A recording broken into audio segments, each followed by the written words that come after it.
health needs. But I haven't made time to take care of what I need. Family caregivers are often overloaded. It can feel overwhelming and exhausting. It's no surprise that millions of caregivers experience symptoms of anxiety and depression every year. But help is available, because there may only be one you, but you don't have to do it alone. Head to mentalhealthcareworks.org. That's mentalhealthcareworks.org to learn how to get the support you deserve, because mental health care works when you make the call. If you're experiencing a mental health crisis or thoughts of suicide, dial 988, a message from the American Psychiatric Association Foundation. This is the Bloomberg Black Business Beat, brought to you by FidelityInvestments.com. Daily Provisions is pioneering a fresh segment in the restaurant space, fine casual dining. It has a chef-driven elevated menu, but without the dress code or prices normally associated with fine dining. Chip Wade is CEO of the restaurant's parent company, Union Square Hospitality Group, and spoke to Bloomberg about his plans to grow Daily Provisions. We're very excited about Daily Provisions. 12 cafes today. We'll open 3 this year, including 2 in Boston. And we're going to build out in the D.C. market. We're growing at a modest pace, and we're growing where it makes sense from a human resources, from a tech, and from an operations perspective. Chip Wade on Bloomberg. He's one of the few black CEOs working in the high-end restaurant industry. His company also operates Gramercy Tavern, Union Square Cafe, and more. I'm Bloomberg's Justin Milliner on the Black Business Beat. Want consistent color for every job? Milo's Pro Rewards members get a 20% paint discount on future purchases after paint annual qualifying spend reaches $3,000. Plus, order eligible in-stock paint and paint supplies by 2 p.m. for free same-day delivery by 8 p.m. Improving is easy at Lowe's. Excludes spray paint and mist tints. More exclusions, terms, and conditions apply. Subject to change. Details at Lowes.com/terms. Same-day delivery valid in select zip codes. Subject to driver availability. Details at Lowes.com/same-day delivery. Working as a dedicated Fidelity advisor, I always ask, what's important to you? I'll look at those priorities and goals alongside your full financial picture to build a comprehensive plan designed to help grow and protect your wealth. With proactive portfolio insights and an eye on taxes, I'm here to help you make the most of your money. I'm Laura Maxwell, and I'm a dedicated Fidelity advisor. Learn more at fidelity.com/wealth. Investment minimums apply. Fidelity Brokerage Services, LLC, member NYSE, SIPC. Parents can expect to use 2,500 to 3,000 diapers in a baby's first year. The Milwaukee Diaper Mission has distributed over 1.4 million diapers and other supplies for families just last year alone. This is WTMJ's Kristen Bry. Join me for WTMJ Cares Bowling for Babies, where we will raise funds for Milwaukee Diaper Mission. You can be part of it. Text BABY to the WTMJ Talk and Text line, 855-616-1620, to support our WTMJ Cares effort. Listen to the man who tells you exactly how he sees it. The Truth in the Afternoon with Dr. Ken Harris every weekday from 4 p.m. to 6 p.m. on 101.7 FM, 1510 AM WGKB Waukesha and W269DL Milwaukee, a locally owned Good Karma brand station.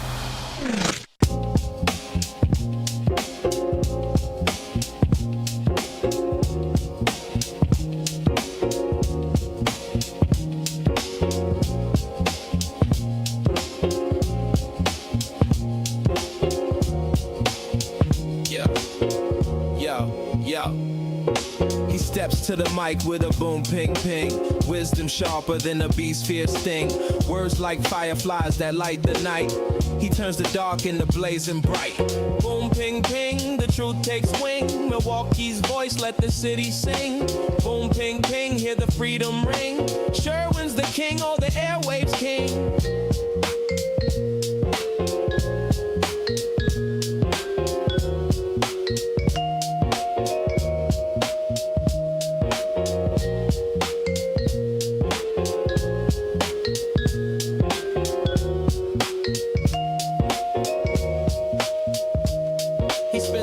That shake the ground, unveils the truth where lies abound.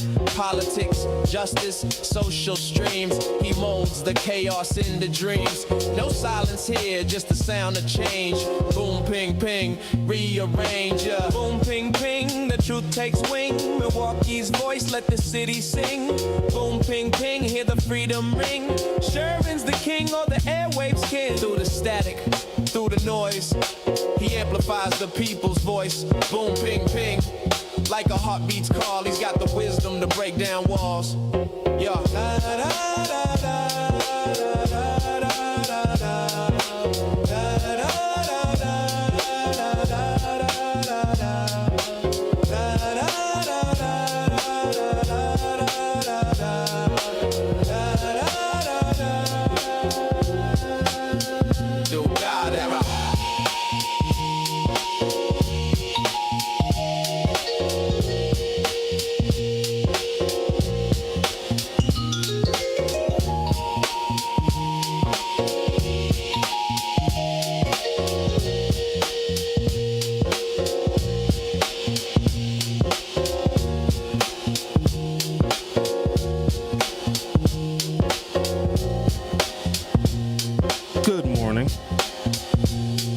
Welcome to the program.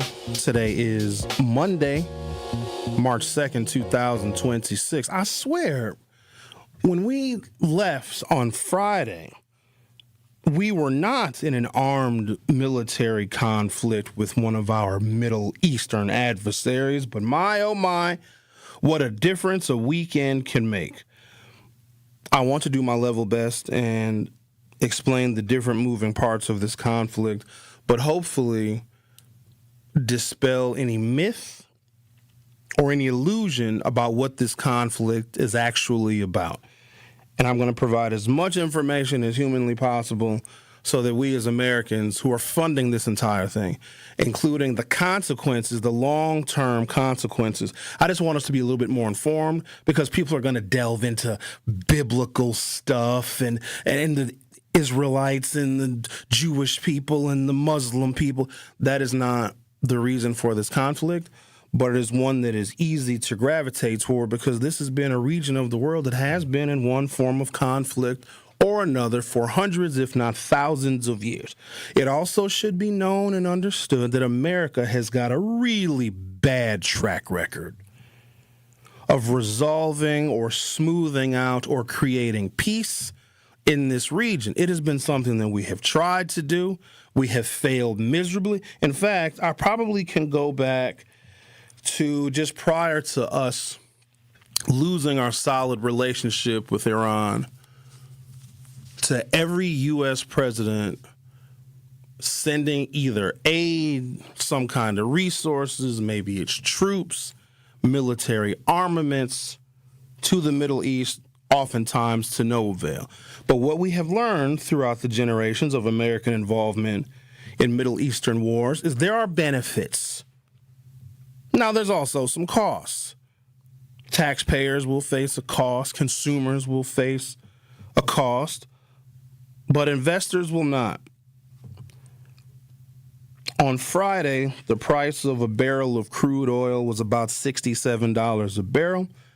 Also, last week, Donald Trump was remarking on the very low cost of gasoline, and he wanted to attribute that, the lower cost of gasoline, to his fantastic economy. Just about 10 minutes ago, crude oil had surged to about $73 a barrel, because when there is conflict in the Middle East and Iran's oil supply has been cut off and the Straits of Hormuz have been cut off, that's 20% of the world's oil supply. So those very inexpensive gas prices, that whatever you guys were paying for gas, expect that to go up. But here, let me also add this part.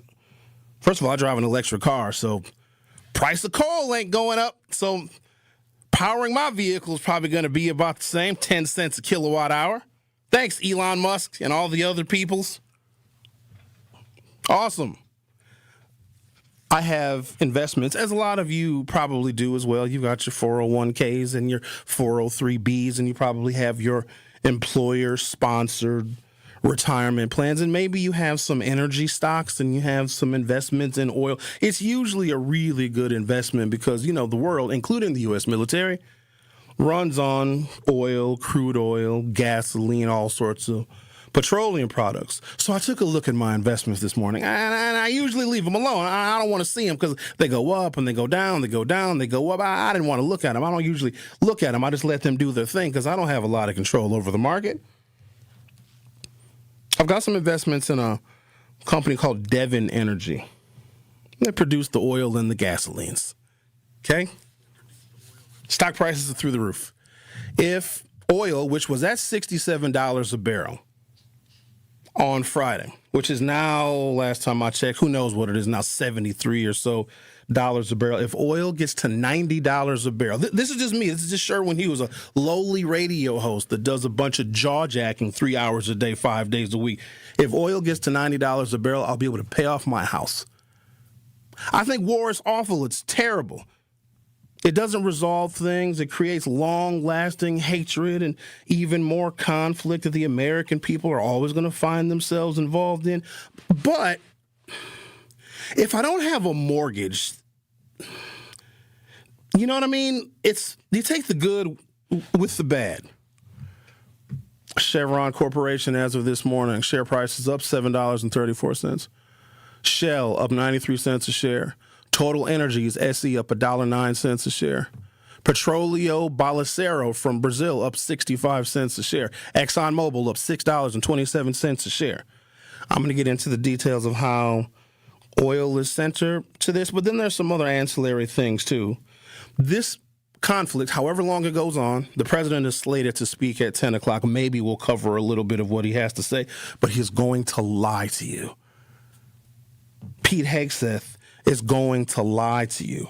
I have recently come to find out that Pete Hegseth doesn't even really control the Department of Defense. He happens to be the secretary, but there's a man behind the scenes that you guys don't know, but I promise you're going to get to know him today because he is the one controlling the Department of Defense. His name is Stephen Feinberg. You ever heard of him? Of course you haven't. He is the Deputy Secretary of Defense who divested himself from a particular hedge fund that has $900 billion worth of defense stocks and investments. He is going to get rich. That's another sector that usually sees an increase in spending when we have military conflicts, and that is defense spending. Imagine if we had a quote-unquote former CEO, because they always say that they'll divest themselves from their interests once they get appointed to a government position. You think that Donald Trump really divested himself from any of his business interests? Therefore, the people that Donald Trump appoints to spaces and places, they don't divest themselves either, mostly because Congress is not going to do anything about it. So there's some things that are going on behind the curtain. Also, this does serve as at least a temporary distraction from the Epstein files, so there's that. Donald Trump wants to benefit from this in other ways if we have a military conflict. And he stated this recently, well, we can't have a midterm election if we have a war going on, so please keep that in mind. Whether he will be able to execute it or not, he certainly will try. And then, of course, there is Benjamin Netanyahu, who wants to and has always wanted to, and I think has made it very, very clear, wants to destroy every Islamic nation in the region because, you know, they don't like Israel. So there's a bunch of moving parts here, but I do want you all to be as informed as possible, but also be able to see through the lies because you're going to see, my opinion, one of the largest, most deceitful propaganda campaigns that we as Americans have ever witnessed. The propaganda campaign for this one is going to be bigger than Desert Storm. The propaganda campaign for this military conflict is going to be bigger than weapons of mass destruction and Saddam Hussein and the wars in Iraq and Afghanistan. The propaganda campaign for this one is going to be the largest we probably have ever seen.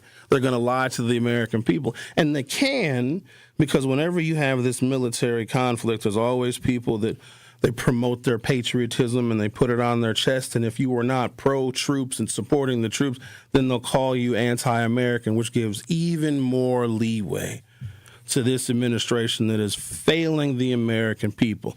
Also, it should be noted, here's the first lie that we should analyze and talk about. Didn't Donald Trump say he was going to end the wars? You can't have America first if you're involved in all these foreign wars. And there's people that believed him when he said that. He doesn't like wars. He said it many times, said it on the campaign trail. He's bombed just as much in his first year as any warmongering hawk president we've ever seen since World War II. I don't want to have to pick a side. I'm just a lowly radio host who looks at articles and tries to make sense out of the world like you do. But this is the thing that got me. Some got me. The first strike. Israel, of course. The death toll from an Israeli strike that hit an elementary girls' school. The city it's called Manab, and it's in southern Iran. They killed 165 little girls. That was the first strike. You explain that to me, or actually don't. That's all I need to know about this conflict, and I very well could pile on about what they've been doing to Palestinians in Gaza, how they've been killing Palestinian children. But the first major strike of this war, where the United States is a willing accomplice, they struck a girls' elementary school. But don't you dare say that was a war crime. So we're going to talk about some things today. Any good news happen over the weekend? Oh, the concert venue, the Landmark Credit Union Live. Oh, there was a murder there too, so don't want to talk about that. What do we got here? Amazon Web Services suffered a disruption to its services after, they said an unidentified object struck one of its data centers in Dubai. Dubai used to be the safest place in the world. Not anymore. You guys used to want to go to Dubai and get drunk and get bottle service. I wouldn't recommend that. So we're going to talk about the issues of the day and hopefully find some good news. Oil and energy stock prices are going up. So get in now so you can get rich. And then maybe we'll have some benefit from yet another American conflict in the Middle East. The Truth with Sherwin Hughes on 101.7 FM. We'll be right back. You are listening to The Truth with Sherwin Hughes on 101.7 The Truth, The Truth app, and 101.7thetruth.com. Need a way to hype up your day? Hello, is this Shirley? This is she. Shirley, you are our Gruber 5K giveaway winner this quarter. Congratulations. What would you do with $5,000? Going to look at buying me a pickup truck. That will be some of my down payment. Stay tuned into 101.7 The Truth for your chance to be entered into the Gruber Law Office's 5K giveaway. For contest rules, visit 101.7thetruth.com. I love you guys. I got money now. You served behind the desk. You served in combat. You did 4 years and got out. You were drafted. You gave 20 years. You gave exactly what your country needed. And so did you. When you raised your hand and swore an oath to your country, when you put your name on a dotted line, you became part of only 1% of Americans who did the same. You are a veteran. You are a veteran. You are a veteran. Because no matter when, where, or how you served, you made a sacrifice for your country. And you deserve support. If you're struggling with life after service, don't wait. Reach out. Reach out to a loved one, to a fellow veteran, to VA. Find resources at va.gov/reach. Brought to you by the United States Department of Veterans Affairs and the Ad Council. This is The Truth with Sherwin Hughes on 101.7 The Truth, The Truth app, and 101.7thetruth.com.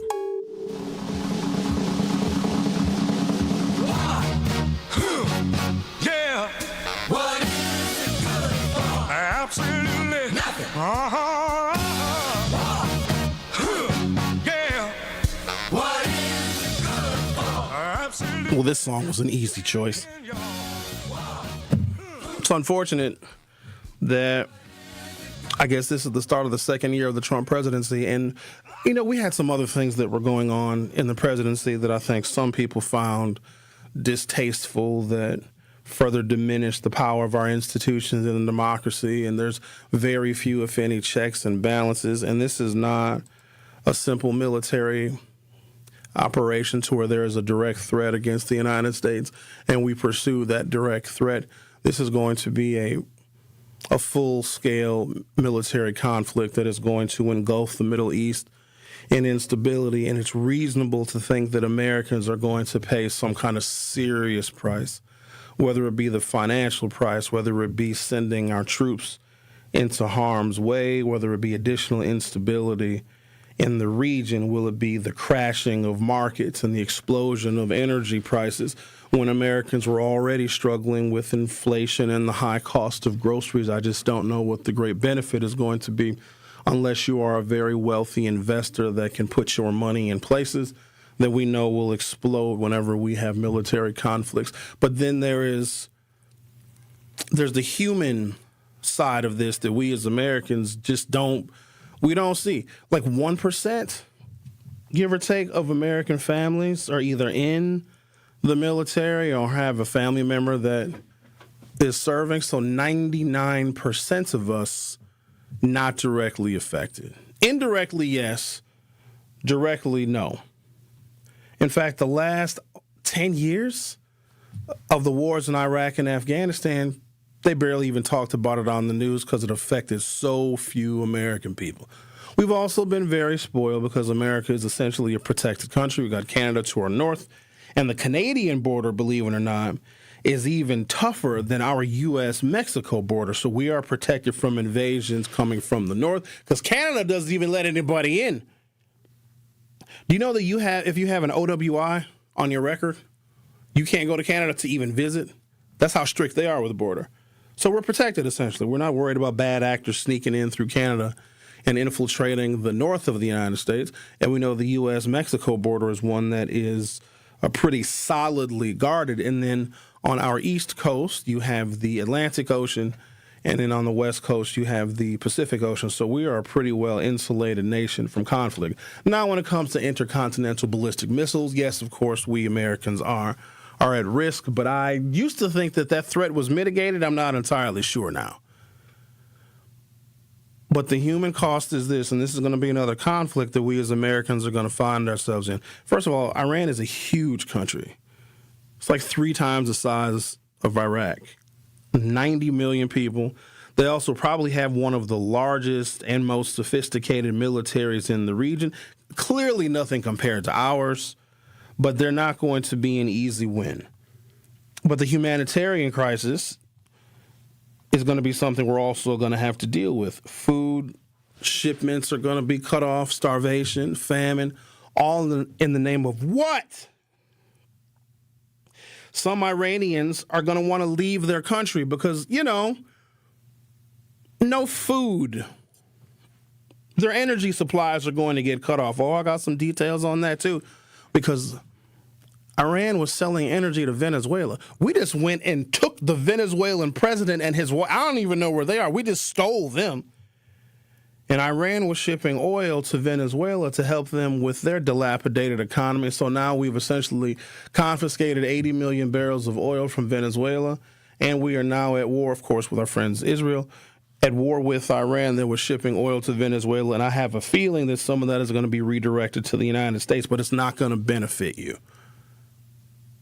The humanitarian crisis, the number of people that will be disabled and killed, and then the refugees, which are going to probably filter out to other parts of either Asia or Europe, causing more of a racial and religious conflict. I'm not sure if you guys remember, there was this thing called Brexit. Brexit was in 2016, where parts of the United Kingdom wanted to split from other bits and pieces of Great Britain, mostly on conflicts of race. And that was the same year that Donald Trump got elected. So the integration of Europe, especially from people coming from the Middle East and Africa, because we get involved in military conflicts in the Middle East, and then people flee those countries where we, the United States, are involved militarily, and they go to white countries because those Europe and Scandinavia are safer places for those folks to go. It's not like they can all get on a boat and come to the United States. Now, we will take some refugees, and y'all got mad at that. Remember when the Afghani refugees came to America? Oh, you guys got real mad at that. Oh, they're going to take all of our resources and our welfare. But you're not upset about the failed war that cost us more money than whatever it would cost to take care of innocent people who have to flee their homes because of American greed and American conflict. Make that make sense. And so the humanitarian crisis we're going to have to deal with. And if we are causing pain and desperation to the innocent Iraqi people, they're going to want to leave. Problem is, Trump is not going to let them in. And if they want to go to other parts of Europe, They're going to get treated very, very poorly because Europe is already very afraid because the minority populations in Europe are actually going up. And so Europe is suffering a lot of the same like racial turmoil that we're suffering over here because there's the whole great replacement theory. That's not just here in the United States where the MAGA people think that the Mexicans and the blacks and the Asians are going to take over racially. It's going on in Europe too. But we are causing people to flee the Middle East and go to other parts of Europe where these folks are not wanted, and we are responsible for it. The death toll from an Israeli airstrike that hit an elementary school in the Manab, a city in the southern province of Iran, has risen to 165 children.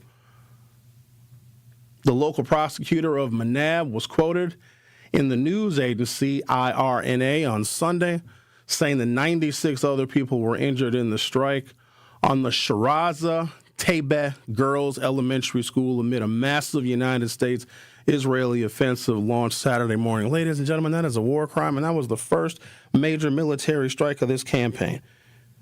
Now, if they're hitting military targets or they're going to bomb the nuclear facilities, which I'm pretty sure Donald Trump said we obliterated last year, so maybe they want to re-obliterate the nuclear weapons development sites that Trump said he destroyed last year. Why are you killing children? One of the biggest themes of this administration, and there's several, it's the overall lack of protection of children. Whether it be those who were abused because of the Epstein situation or Israel's first strike, killing children in an elementary school. So we asked the question on the YouTube, and as we always do, because I want to get the sentiments from you all. And if you haven't done so already, go to youtube.com or open up your YouTube app from your smartphone or other mobile device.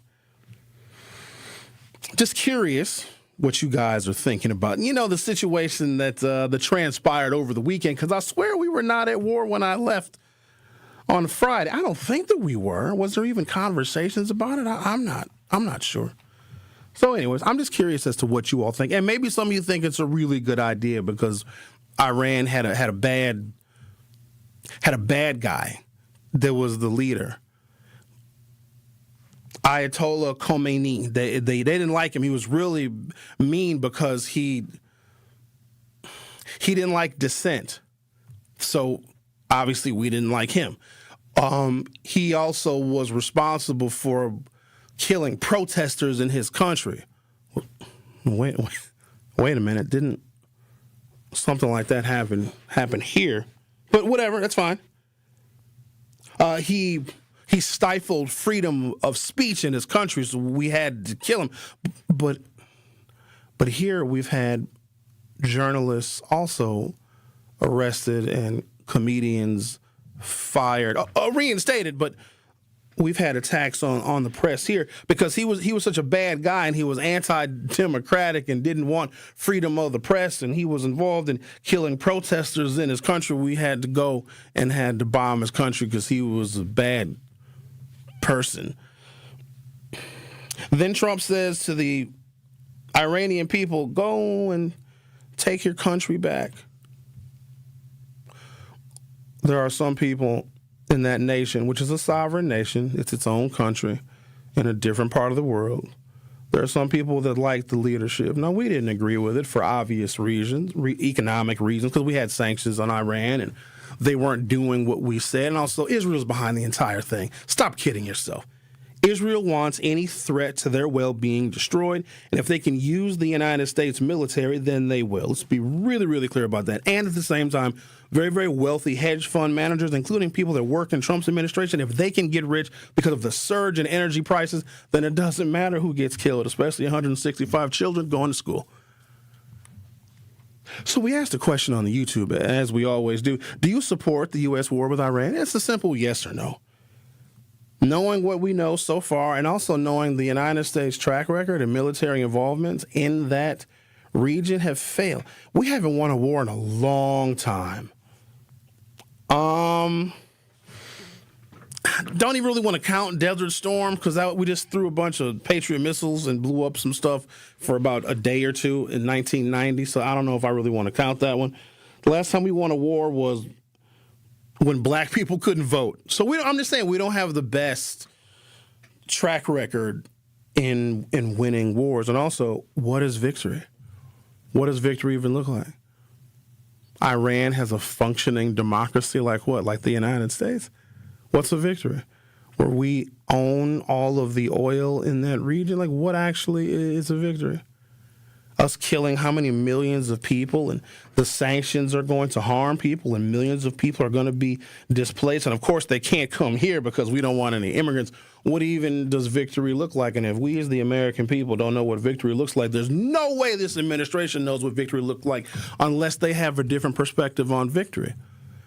If we are finally distracted away from the Epstein files, and there, for whatever reason, is either no midterm election, or the midterm election is interfered with, or there's a credible terrorism threat somewhere around the first Tuesday after the first Monday in November, well, maybe that will spell victory for somebody if we have to pause the voting.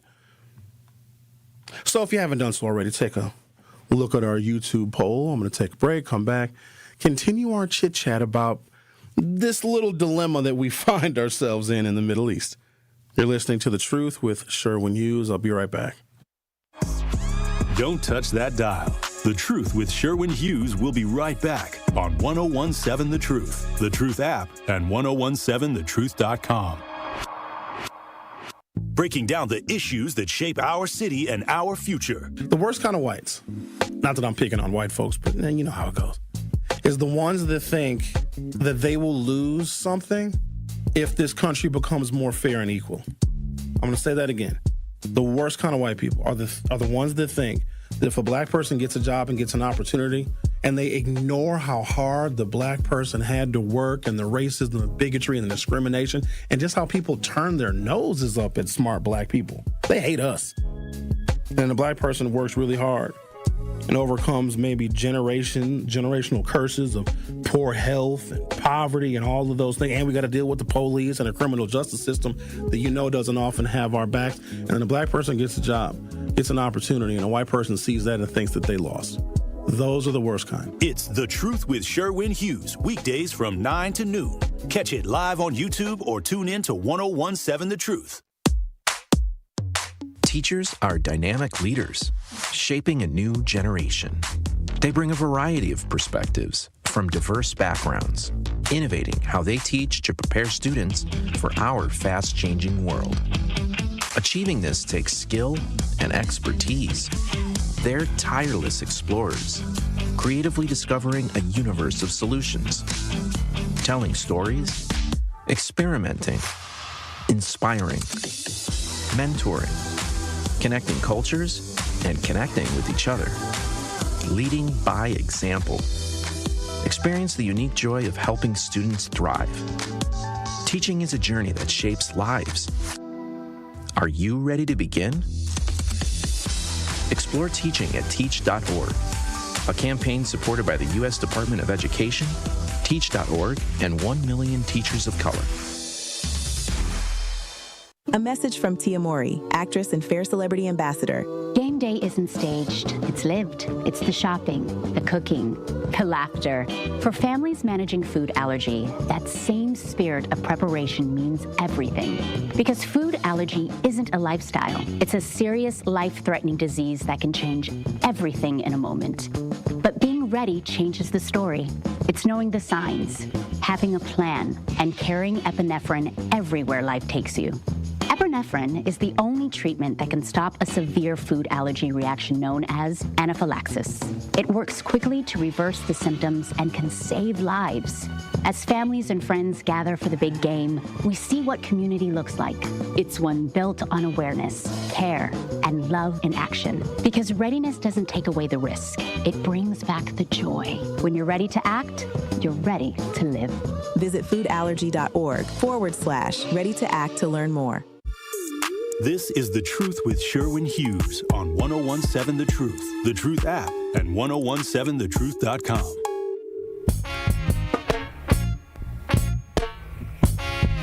Until the philosophy which old one race superior and another inferior is finally and permanently discredited. Our phone number is 833-212-1017. Everywhere is war. 1017. Am I saying a damn phone number right? 833-233-1017. There you go. I said the phone number 1,000,001 times. Clearly, Bob knows it. Bob, I have here. Hello, sir. Hold on, man. And wait a second. I got to make sure I got this straight before you get started. I want to make sure we're on the same page now. What I have here in my notes that Andrew shared with me is that you personally talked to C-SPAN and you want to tell us what they told you. So you just called C-SPAN and they answered. That's true. A week and a half ago, I called C-SPAN and I told the Senate and the Congress on C-SPAN, you better impeach this man. What are you doing? He's going to get us into a war. You better impeach this man. And I talked to them because, very seldom, because, you know, I can interact with millions of people, and I can't interact with 1 million people on your show. And so that's why I called them. I just want us to be clear on this. C-SPAN is just a network that covers government proceedings, and if you call C-SPAN, you're actually calling a network. You're not speaking to any members of Congress and the Senate. Now, you have a member of Congress that represents you and 2 U.S. senators. That's who you would call.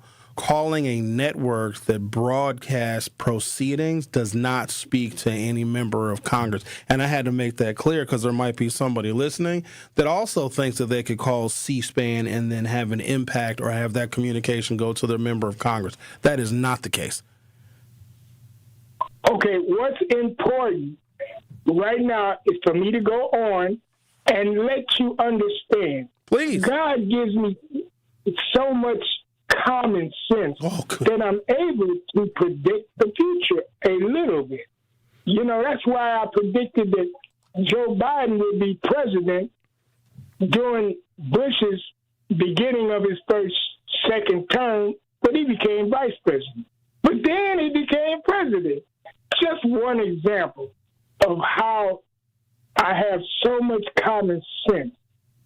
And I think I got drafted in 72. That's what I wanted to ask you. I'm going to ask you that later in a minute. Bob, you didn't. Hold on. There's no Bob. Hold on. Ain't no thinking if you got drafted. Did you receive a 1A? I don't know what a 1A is. I got drafted, and draft ended in 72, and the woman said, oh, go back, because I told her I was in college, and she said, go back to school. A president died. And I never understood that, but I know she said that because Kennedy was the last president that died. Did he have anything to do with, no more draft? I don't know, but that's what she said. And, if one of them military people died that was, a Democrat, and he happened to be black, and he happened to have a commander-in-chief that mocked Obama and his wife looking like apes, and he died. He don't know how he talks about Democrats, and he mocked blacks when he had Obama. Man, I Bob, I think you're a draft dodger. I think you dodged the draft. You should have went to the war. Well, if you would have gone to Vietnam, we probably wouldn't be having this conversation right now. Or maybe we would. I don't know. But the draft didn't stop. They did lottery drafts up until 75. So there was probably other reasons why they saw you were not a good fit to fight on behalf of America in Vietnam. And I can name a couple of reasons, too. But if you were drafted, then you were probably rejected for a number of reasons. Consider yourself lucky. But, yeah, the draft went on through 72. Well, What, did the draft end in 72? No. The Vietnam War didn't end no. They were drafting up until they were readying troops up until 1975. Vietnam didn't end until 75. Now, had you been drafted in 72, we'd lost the war in 1968. So anyone that we sent to Southeast Asia after that was for a lost cause. So I guess consider yourself lucky. Thank you, Bob. Told me to go. Okay. Thank you, Bob. Thanks. Okay. All right, then. All right, now. Okay. Wait. One more point, man. It's one more point. Maybe I can't mess. It's too important, this war, to mess with you. I can't mess with you now. Because, maybe the military complex were laying off people because we ain't had a war or nothing, and they couldn't make guns and airplanes no more, and so they needed us to go in the war to make money. This war does not make sense, man. Oh, man. Bob, I don't know if a lot of things make sense to you, but thank you for calling, though. I appreciate it. All right. You too. All right. I'll ask you that question next time. No. Talk to you later. No, you won't. No, I don't. I can't mess with you now. We in war. I can't mess. You're very. I'm not going to even say you're fortunate, but I just can't mess with you now because this man done got us in the war. I called C-SPAN and I told Congress and I told Bob, the Senate. You didn't. So hold on. Bob, stop talking for a second. They heard me. Millions of people heard. Oh, stop talking. So when you called C-SPAN and they answered the phone, they said, "Hello, Congress, how can I help you?" So that's what happened? Congress answered the phone.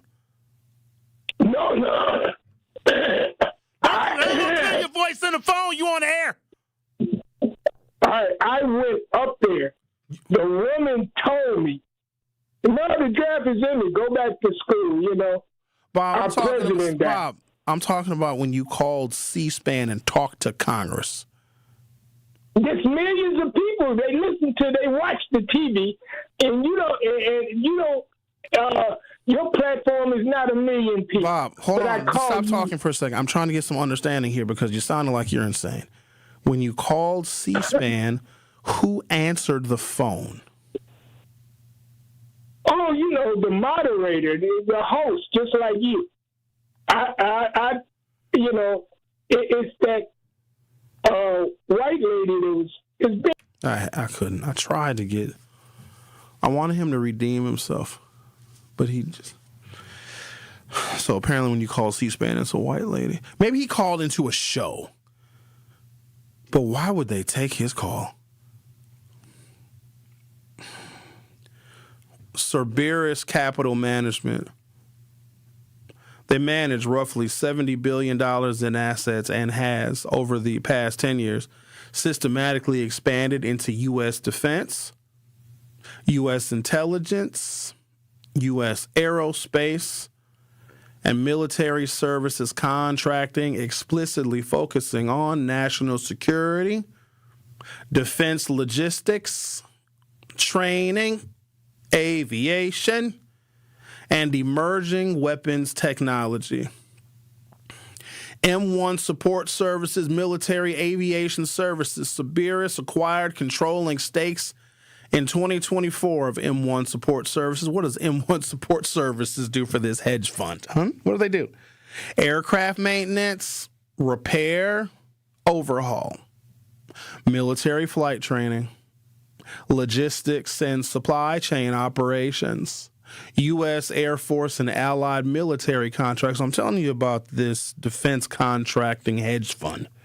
They own controlling interests in all of these different defense areas, and they are called Cerberus Capital Management. $900 million plus in annual revenue. Nearly 100% of their investments are defense-related. 2, IAP Worldwide Services. They are a defense logistics and infrastructure company. They provide U.S. military bases, services, and support, NATO operations, and classified government facilities they maintain. Their focus areas are power generation, engineering, expeditionary logistics, and disaster response. And then there's the Tier 1 group, of course, and all of these are part of Simmons Capital. The Tier 1 group, military and intelligence training contractor. They provide paramilitary and tactical training to U.S. Special Forces, intelligence agencies, foreign military partners, and investigative reporting tied Tier 1 training to, Saudi operatives later involved in the Jamal Khashoggi killing. Number 4 with Simmons Capital, advanced defense technology and weapons systems investment. This is very unusual that this company is involved in so many things that we happen to be involved in and spending your tax money on right now. Let me keep going. Simmons has invested directly in firms developing hypersonic missiles, drones, drone warfare platforms, artificial intelligence and battlefield tools, secure communications hardware, satellite systems, and defense cybersecurity. They're not done. Legato Networks, they own a controlling share of that as well. That's a strategic communications infrastructure. Simmons also owns 14% of Legato's debt and 24% of their preferred equity in stocks. Legato was engaged in a $39 billion lawsuit against the United States government over defense spectrum restrictions. They want those restrictions lifted. The relationship between Simmons Holdings and the defense industry, weapons research and development, logistics, aviation, training, communications, cyber security and hardware, hypersonic drones, AI, M1 support services, etc., etc. Stephen Feinberg, the CEO of Simmons Capital, is basically the chief operating officer of the U.S. Pentagon.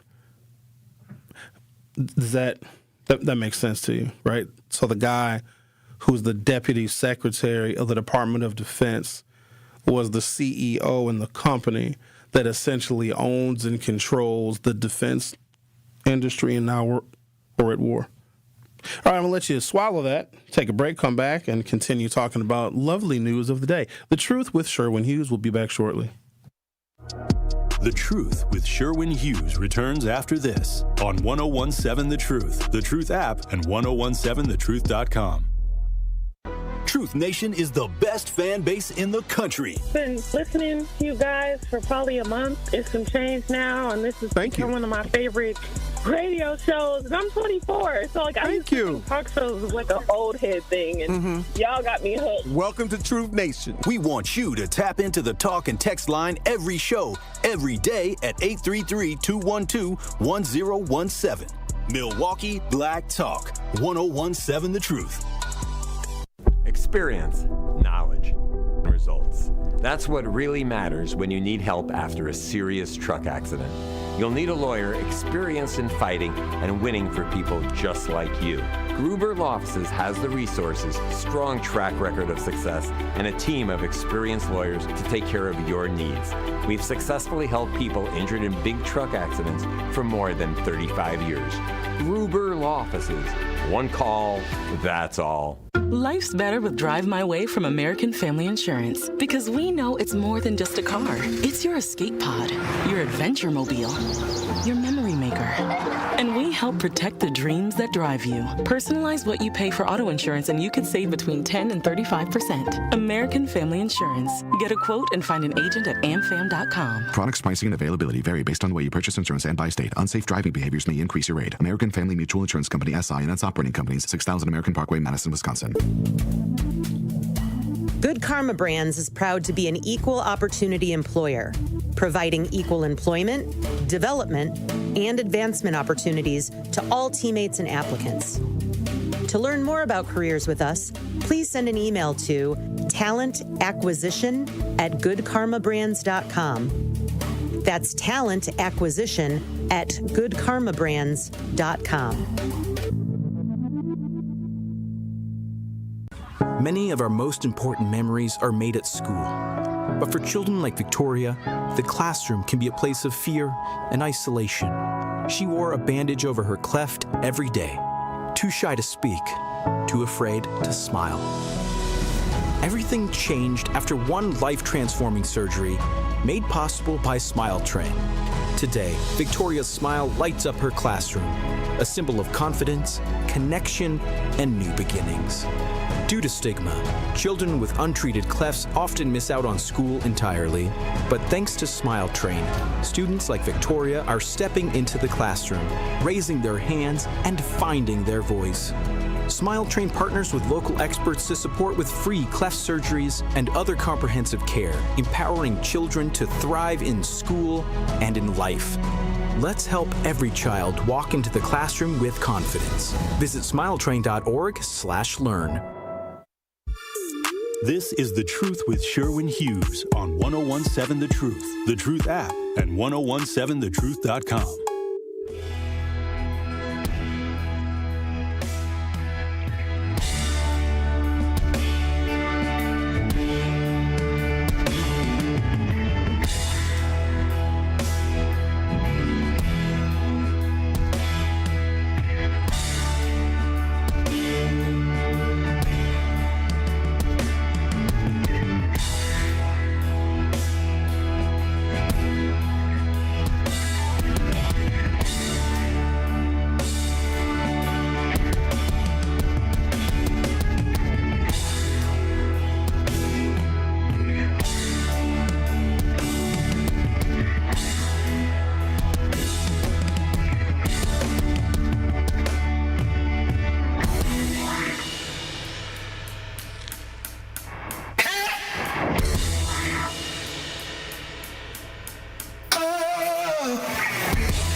This is T-Pain, by the way.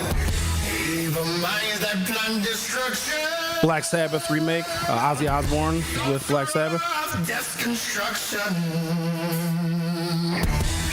the fields, the bodies burning as the war machine keeps turning. Death and hatred to mankind. Brainwash mind. That's enough of that. For YouTube bans my whole show.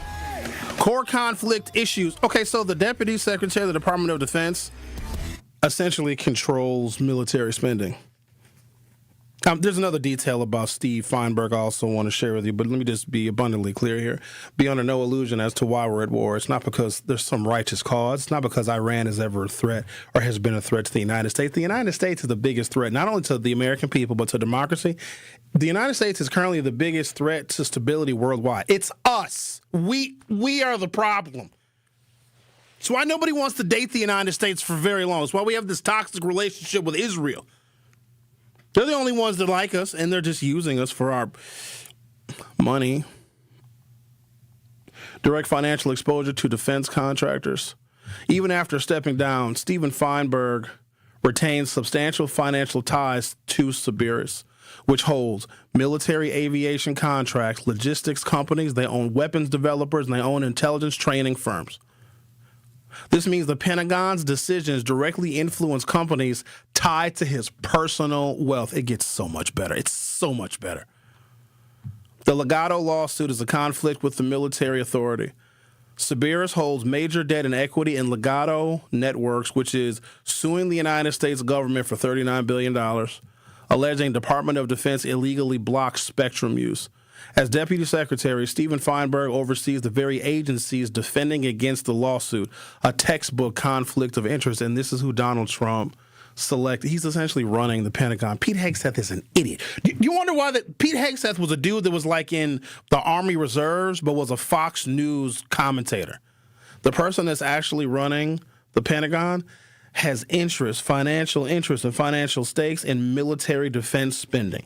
He's also, and maybe this is just a random coincidence, he's also aligned with Benjamin Netanyahu. No, it's a coincidence. Relax. There's nothing direct about this. It's just happenstance. Weapons procurement and budget conflicts.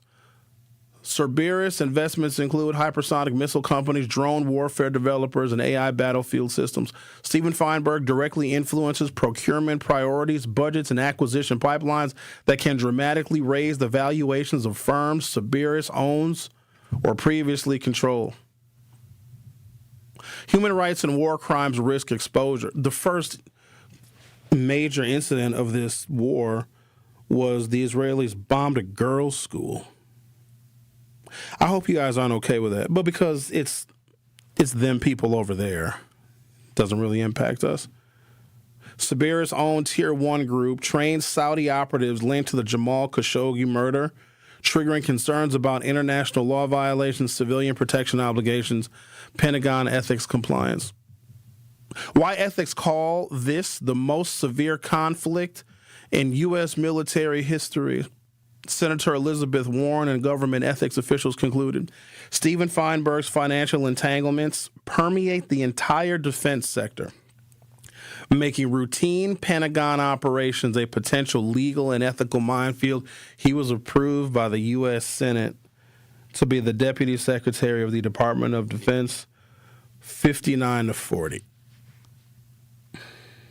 This is not just a symbolic conflict. The Deputy Secretary of Defense controls trillions of dollars in long-term weapons and war spending, controls major contractor selections for that military spending, and controls defense modernization priorities. So every company that Cerberus Capital was involved in, he can give contracts to, which increases his personal wealth. And the Senate approved him to be the Deputy Secretary of the Department of Defense. Pete Hegseth is nothing more than a figurehead. Feinberg's past leadership built precisely the defense industrial ecosystem he now oversees on behalf of the American people, creating structural conflicts so embedded in procurement, budgeting, and war planning decisions, it violates dozens of federal laws. So there's that, but it's fine. It's the guy at the Pentagon is essentially giving the war contracts to the businesses, the firms, and the companies that he is invested in, but also that are executing the military operations with our alliance with Israel. So it's not that big of a deal. You guys are just paying your tax money to make a guy rich that is invested in the defense contracting firms building the missiles and the weapons and the technology and the infrastructure and the artificial intelligence that makes this war possible. It's not as bad as you think. Well, maybe you all should be invested in some of these companies too, and you also could get rich. It's not that bad. At the same time, we have grocery stores closing in Milwaukee, so you have that whole thing going on too, I guess. The Truth with Sherwin Hughes will be back for hour 2.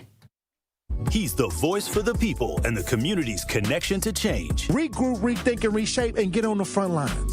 It's only to your benefit. I always tell people, you helping the overall ideal of a better community, it actually helps you out. It helps you out. It helps your family out. It's time.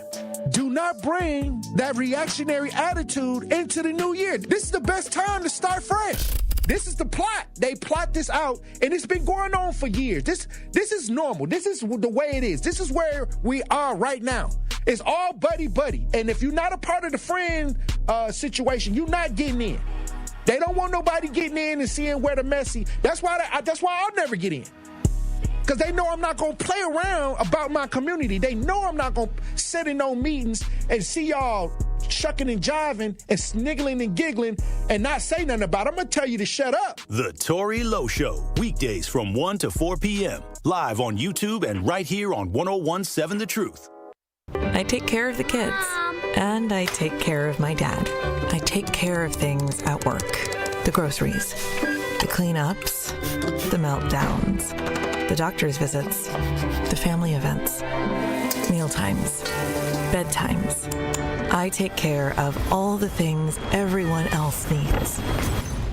But I haven't made time to take care of what I need. Family caregivers are often overloaded. It can feel overwhelming and exhausting. It's no surprise that millions of caregivers experience symptoms of anxiety and depression every year.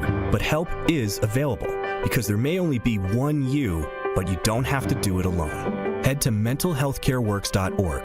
That's mentalhealthcareworks.org to learn how to get the support you deserve. Because mental health care works when you make the call. If you're experiencing a mental health crisis or thoughts of suicide, dial 988. A message from the American Psychiatric Association Foundation. We asked parents who adopted teens to share their journey. There are many times I thought, I can't do this. I mean, what parent isn't worried about? What am I not doing right? What am I not doing enough? And then I realized, wait, that's being a parent. Don't worry about being perfect. I've had around 3 other mother figures in my life, but only one of them has taught me how a mother loves. The greatest reward for me is he makes me better every day. I would tell a family considering adopting a teenager that teenager, whoever it is, needs you, and they need what you have to offer. Taylor's given me hope. He's our son, and that is what he will always be. Learn about adopting a teen from foster care. You can't imagine the reward. Visit adoptuskids.org to learn more. A message brought to you by Adopt US Kids, the U.S. Department of Health and Human Services, and the Ad Council. All of your favorite 1017 The Truth content whenever you want. The Truth app has it all. The Truth is on 1017 and 1510 WGKB Waukesha, a locally owned Good Karma brand station. This is The Truth with Sherwin Hughes on 1017 The Truth, The Truth app, and 1017thetruth.com.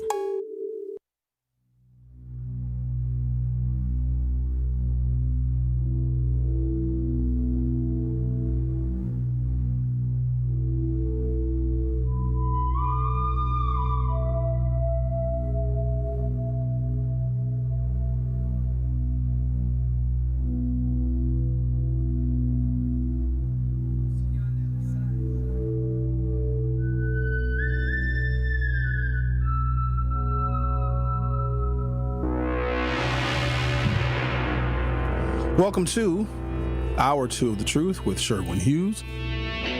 Well, it looks like the United States got itself into a little bit of a pickle over the weekend. But don't worry. Stephen Feinberg, who was the Deputy Secretary of the Department of Defense, is going to make sure it's all taken care of because he is personally financially invested in just about the entire defense spending sector. So there's that. Even though Elizabeth Warren said that he would be the largest conflict in American military history, he still got confirmed by the U.S. Senate with 59 votes. So he's going to make probably billions of dollars off of this war. He also is directly aligned with Benjamin Netanyahu. But don't judge that man. He's just serving his nation. The Pentagon confirmed on Sunday that 3 U.S. service members have been killed in the war with Iran. Actually, I believe that death toll is up to 4 now. The first American casualties of the operation, CBS News has learned that the casualties occurred among American personnel based in Kuwait. Donald Trump released a video message saying the military operation will continue until all of our objectives are achieved and that more casualties are possible. In an interview, he said it could take 4 weeks or less. When has that ever been accurate? Mr. Trump said he agreed to speak with Iran and that the military operation is proceeding ahead of schedule. Supreme Leader Ayatollah Ali Khamenei was killed along with about 40 other senior members of the Islamic Republic's regime in the initial onslaught. Intelligence gathered over months by the CIA and shared with our Israeli counterparts led to the missile strike that killed Khamenei. A person familiar with the matter confirmed to CBS. Israeli Prime Minister Benjamin Netanyahu said his country's strikes on Iran will increase even more over the coming days. Saudi oil refinery shut down after it was targeted by drones. Saudi Aramco has temporarily shut down its Ras Tanura oil refinery near Dammam after it was targeted by Iranian drones.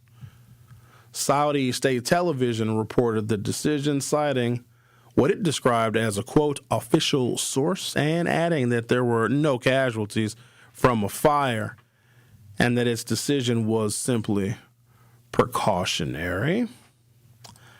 Also, it should be noted that an Amazon facility was hit with, they're saying it was unknown objects.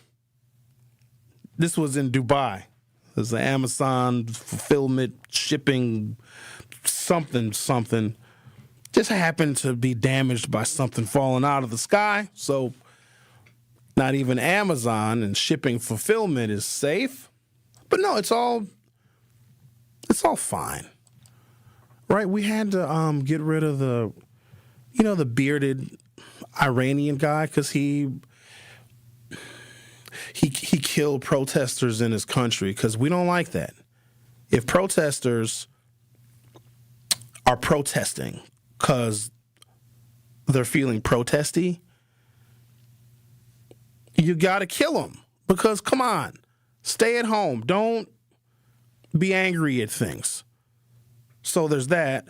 Apparently, Iran has got some restrictions on the press. So they don't want, like, the news media reporting stuff to the people. So I guess they were incarcerating, maybe even in some cases killing members of the media. So, but again, Trump doesn't really like the press either. He calls them fake news. But no. It's so different when we do it. Because when we do it, because the news here is fake. You know what I mean? But the news over there maybe was real. So you had to kill the people with the real news? Well, there's a guy named Don Lemon who went to cover a story in a church. And he's being indicted by the Department of Justice because he was doing journalisms. And, you can't really do journalisms in this country if it makes Donald Trump angry, which makes sense to me.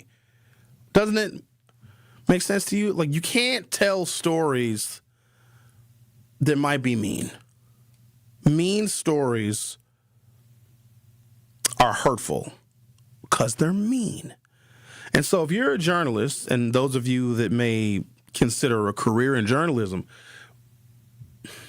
just make sure your stories are nice and conservative, but don't talk about the Epstein files. Again, that's not important at all. Why would you talk about that? It's very embarrassing to a lot of people. Bill Clinton testified in front of a congressional panel on Friday. You have to wonder why he did that, the details of which we may never know. We don't know what he said. But the members of Congress that were questioning Bill Clinton said he was very forthcoming and he didn't plead the fifth. He answered all of the questions. But there's a reason why Bill Clinton testified in front of this committee. They actually flew out to his house, which is weird, but whatever. But he testified because there was a rule that existed that said presidents nor former presidents could ever be compelled to testify in front of a congressional panel. Presidents had a particular kind of immunity. Bill Clinton's testimony on Friday changed the precedent. So now this committee has the ability to subpoena Donald Trump. They didn't have that ability before, but with Bill Clinton agreeing to testify, this congressional panel now has additional power that they didn't have. Now, thanks to Bill Clinton, Donald Trump can be subpoenaed and be compelled to testify under oath exactly where he was and what he did and who he knew, and also confirming some of the things that are in the Epstein files. It is now legal and it is now legitimate to question a former or current president of the United States to determine their involvement in human sex trafficking and pedophilia, but whatever. It's all that stuff that nobody even really cares about. You know what I'm saying? So everybody's getting all uptight about things. Just calm down. It's totally fine. It's going to be okay. A UN nuclear watchdog chief says no signs of any nuclear installations in Iran. No signs that the installations have been hit. The UN's nuclear watchdog chief, Rafael Mariano Grossi, said on Monday that up to now, the International Atomic Energy Agency has zero indication that any of the nuclear installations, including the Bushehr nuclear power plant, the Tehran research reactor, or other nuclear fuel facilities in Iran have even been damaged. Iran's ambassadors claimed the U.S. and Israeli forces had attacked the Natsins nuclear enrichment complex south of Tehran on Sunday. Addressing a special session of the IAEA Board of Governors in Vienna, he said the IAEA continues to contact the Iranian nuclear regulatory authorities via the IAEA's Incident and Emergency Center. So here's basically what's going to happen. Now Iran is really going to want a nuclear weapon. Now they're going to want one real bad, and they're going to say, hey, you guys are attacking us, so we want to be able to defend ourselves. And whatever missiles they have right now, probably not good enough. And so here's what they're doing in the meantime. While they're trying to develop a nuclear weapon, and now they have justification for doing so. Now, let's be clear. I don't want them to have a nuclear weapon. I also don't want Trump to have them either. I'm not sure which one is the worst threat. Now, they don't have superior, Iran does not. They don't have superior weapons technology. I watched this documentary on how we coordinated and struck Iran on Saturday. I've never in my life even imagined, even in a million years, that our technologies can operate the way they did. You have ships in the Persian Gulf, the Arabian Sea. You had Israel. You had strato fortresses from above dropping bombs, right? So you had like 4 or 5 different entities and systems and aircraft carriers and stuff that was launched off of boats and strike forces and the USS Ronald Reagan and all of the stuff that's floating in the water. They said every single bombardment, every missile, even the ones from Israel, even the ones that are dropped from planes, even the ones that were launched from seagoing vessels, all hit at the same time. That was really, really impressive. Like that's... And Steven Feinberg is going to make money off of all of it, but that's neither here nor there. Leave him alone. He's fine. Everybody stop worrying about money and conflicts of interest. That stuff doesn't count anymore. Now, it did not entirely cripple Iran's military, but it made them really, really mad. They're really angry now. So whatever, we're probably fine over here. The good news is we're going to have a midterm election where we can vote all the Republicans out. And then the Democrats are going to probably impeach Trump a lot. Here's one thing I know about him, and I don't know much about him. He doesn't like the impeachment. It bothers him a lot. He's still bothered by the first couple of impeachments. He doesn't like them. And if we know that if the Democrats get 1 seat in Congress,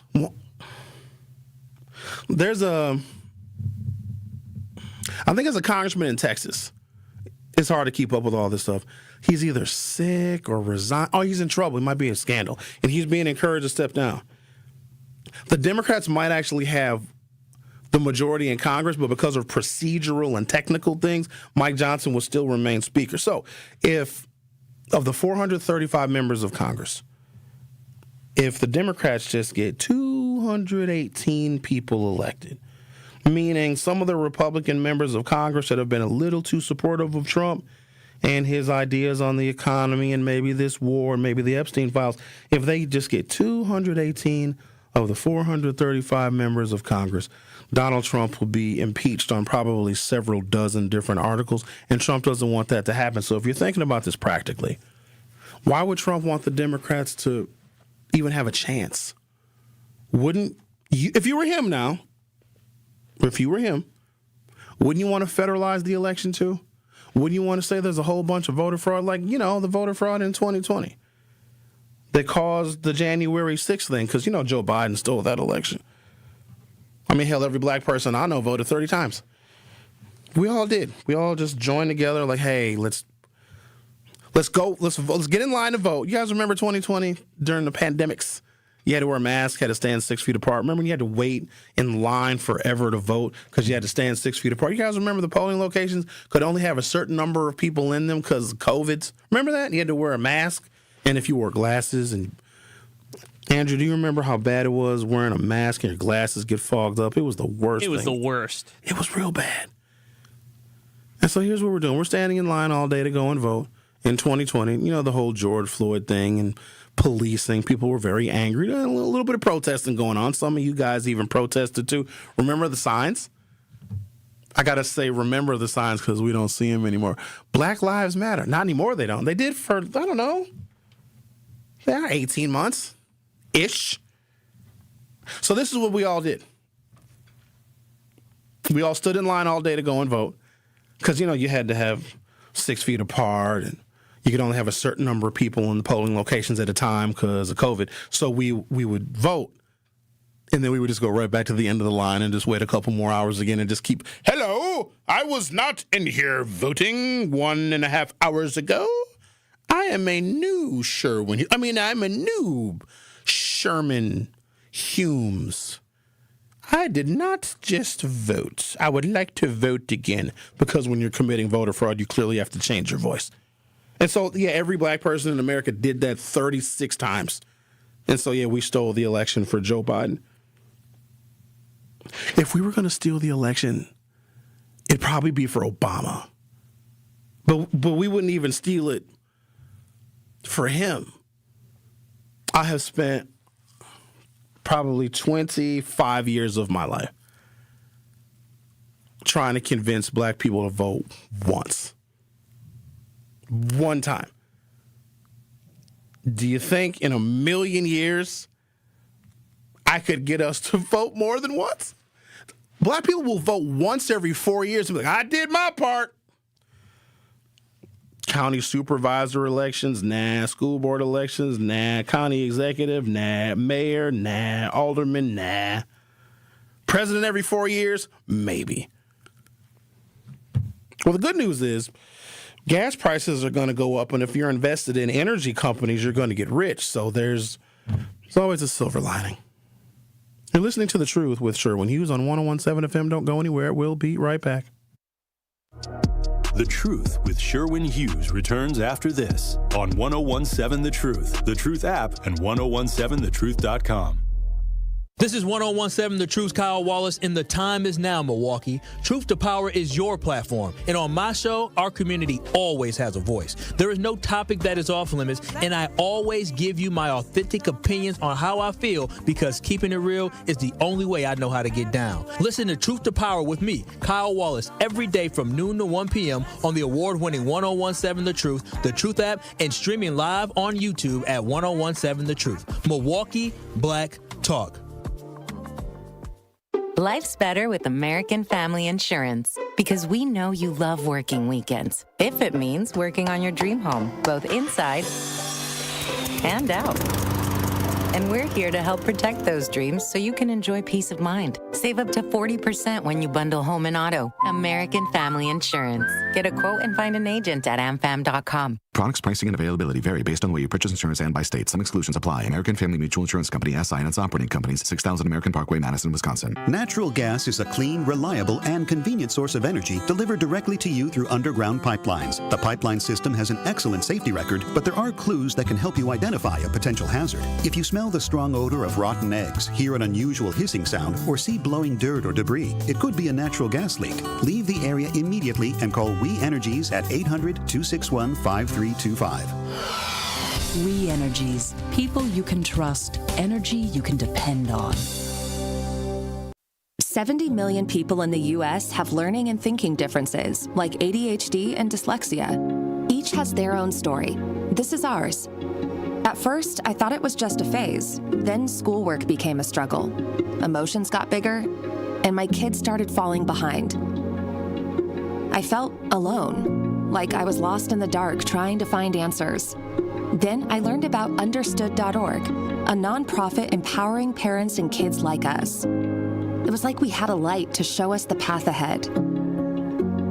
Whenever new challenges came up, their guidance helped us figure out our next step. We still have tough days, but now we have direction. And I have the tools and resources I need to help my child thrive. No matter where you are on the path, Understood can help you keep moving forward. Visit understood.org/yourpath today. Gruber Law Office. One call, that's all. One call, that's all. One call, that's all. One call, that's all. One call, that's all. Gruber Law Offices. One call, that's all. One call, that's all. Prizes, exclusive experiences, even cash money. You want it? We've got it. Find a list of all contests and official rules by visiting truthcontests.com. That's truthcontests.com. This is The Truth with Sherwin Hughes on 1017 The Truth, The Truth app, and 1017thetruth.com. 1, 2, 3, 4.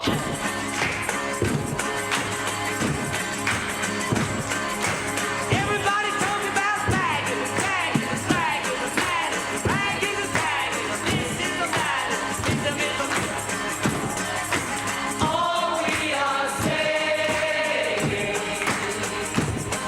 is give me the chance.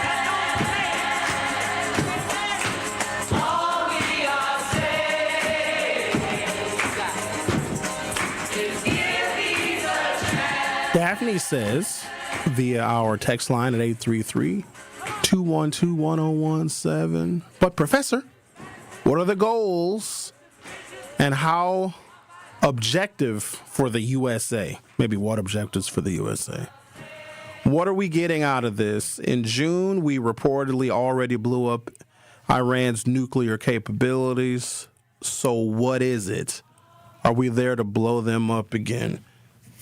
We can take that step by step so we did not interrupt or interfere with their nuclear weapons capabilities. If that's even what they're doing. They've been telling us, and they're probably lying to us, that they're only developing their nuclear program for energy use. And maybe because, AI systems need a tremendous amount of electricity, and nothing generates electricity like nuclear power plants. Now, they said that they're not developing their nuclear or their reactor technology to make weapons.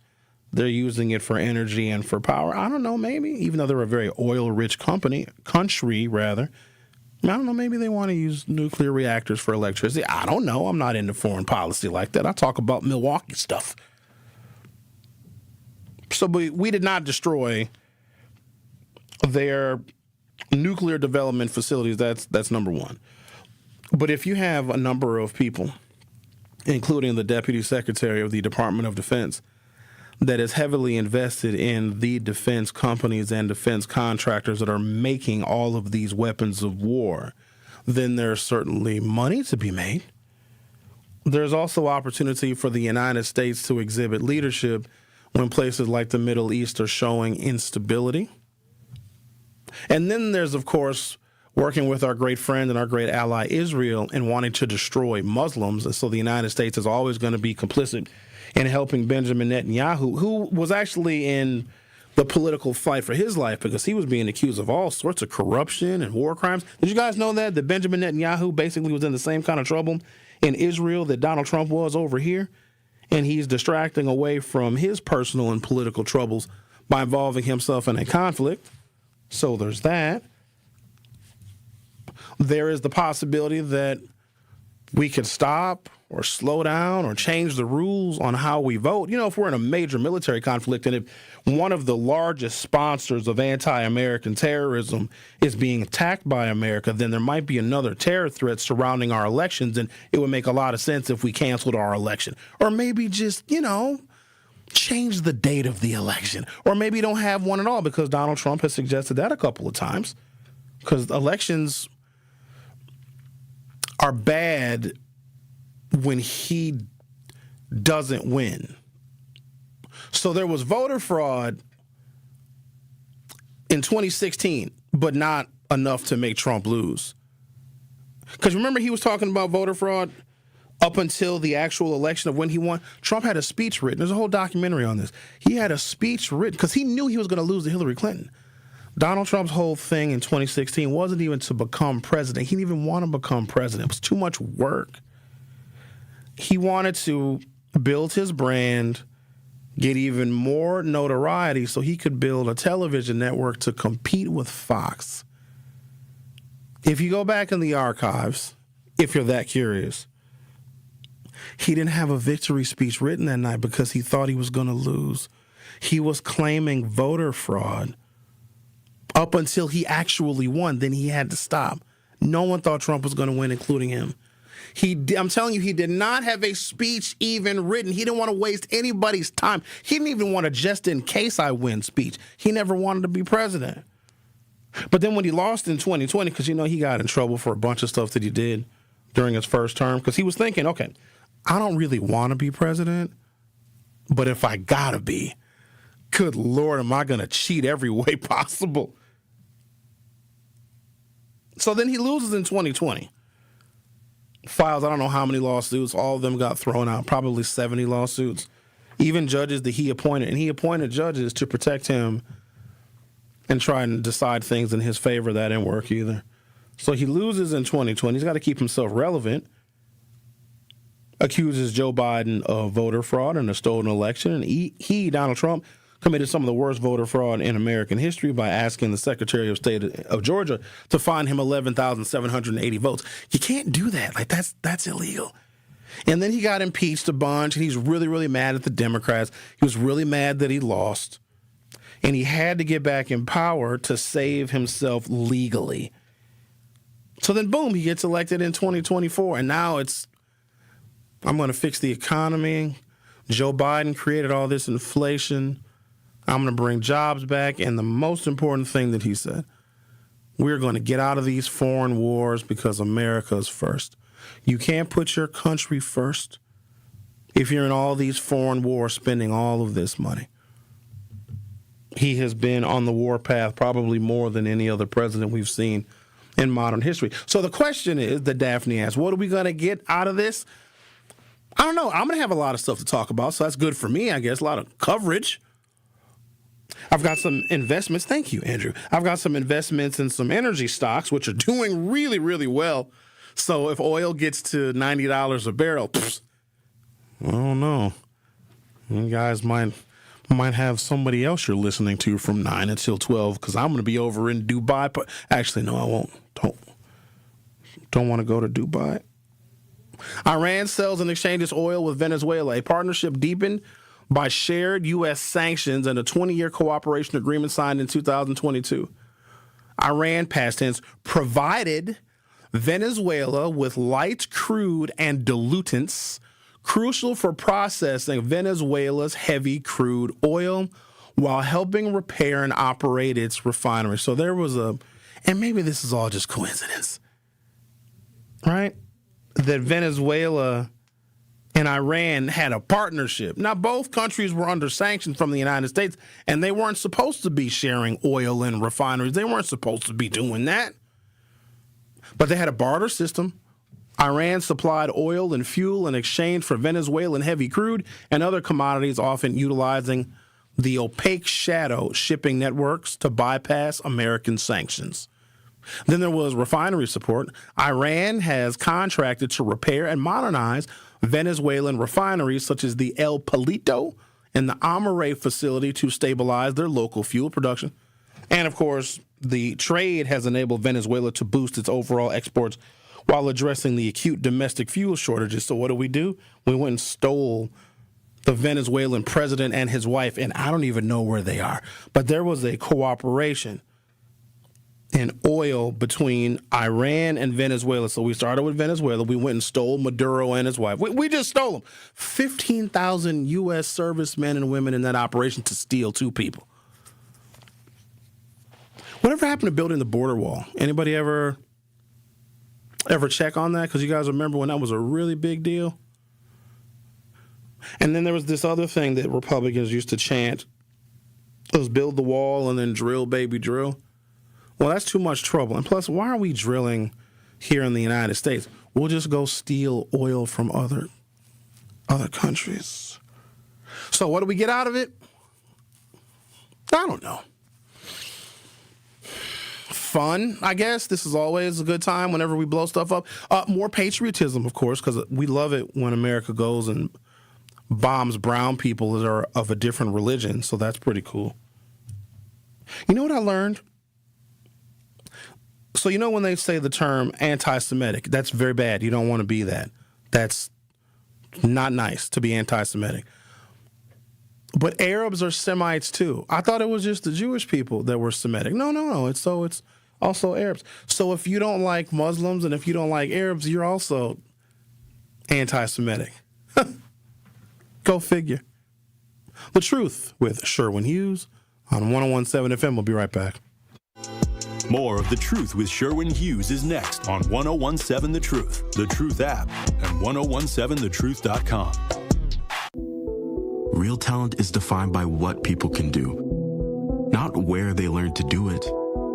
So by stopping at the education section of a resume, you might throw away the perfect hire. You might miss someone who has valuable skills to offer to help your business thrive right now and in the future. Because the truth is this: Skills First Hiring helps you see talent others miss, like more than 70 million stars, skilled through alternative routes. When you let their story unfold, you gain a competitive advantage, because hiring managers who start with skills are 60% more likely to find a successful hire. See the real person, complete. See what others miss. Hire skills first. Learn why it's a competitive advantage at tearthepaperceiling.org. Brought to you by Opportunity at Work and the Ad Council.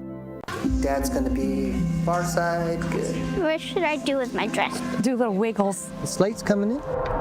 What does it feel like when you're down or having a bad day? It feels sad, like you just don't want to do anything. All my little emotions in my head is just running crazy. I don't know what to do. As a teacher or coach, do you ever feel overwhelmed supporting kids' mental health?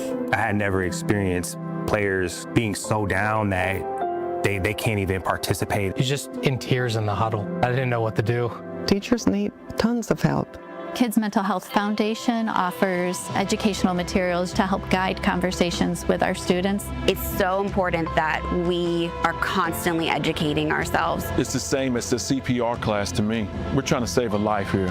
The Kids Mental Health Foundation has free tools and information developed by experts, because kids' mental health starts with all of us.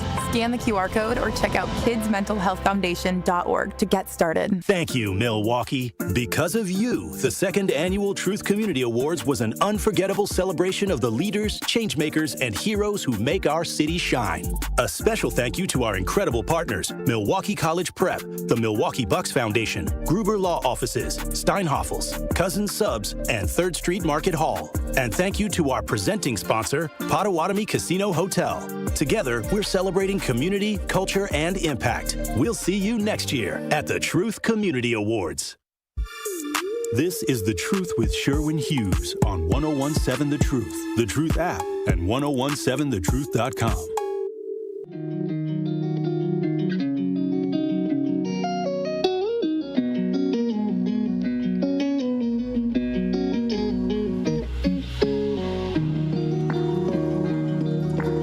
Milwaukee's live music scene officially entered a new era on Friday night as Landmark Credit Union Live opened its doors for its first official concert, and it did so in sold-out fashion with Rainbow Kitten Surprise christening the stage.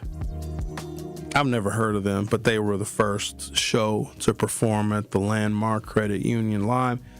This was a venue that Milwaukee did not need. We have the Milwaukee Theater, and we have the Pabst Theater, and we have other venues like Shank Hall, and of course we have the Rave and the Eagles Ballroom. Here's the issue with that.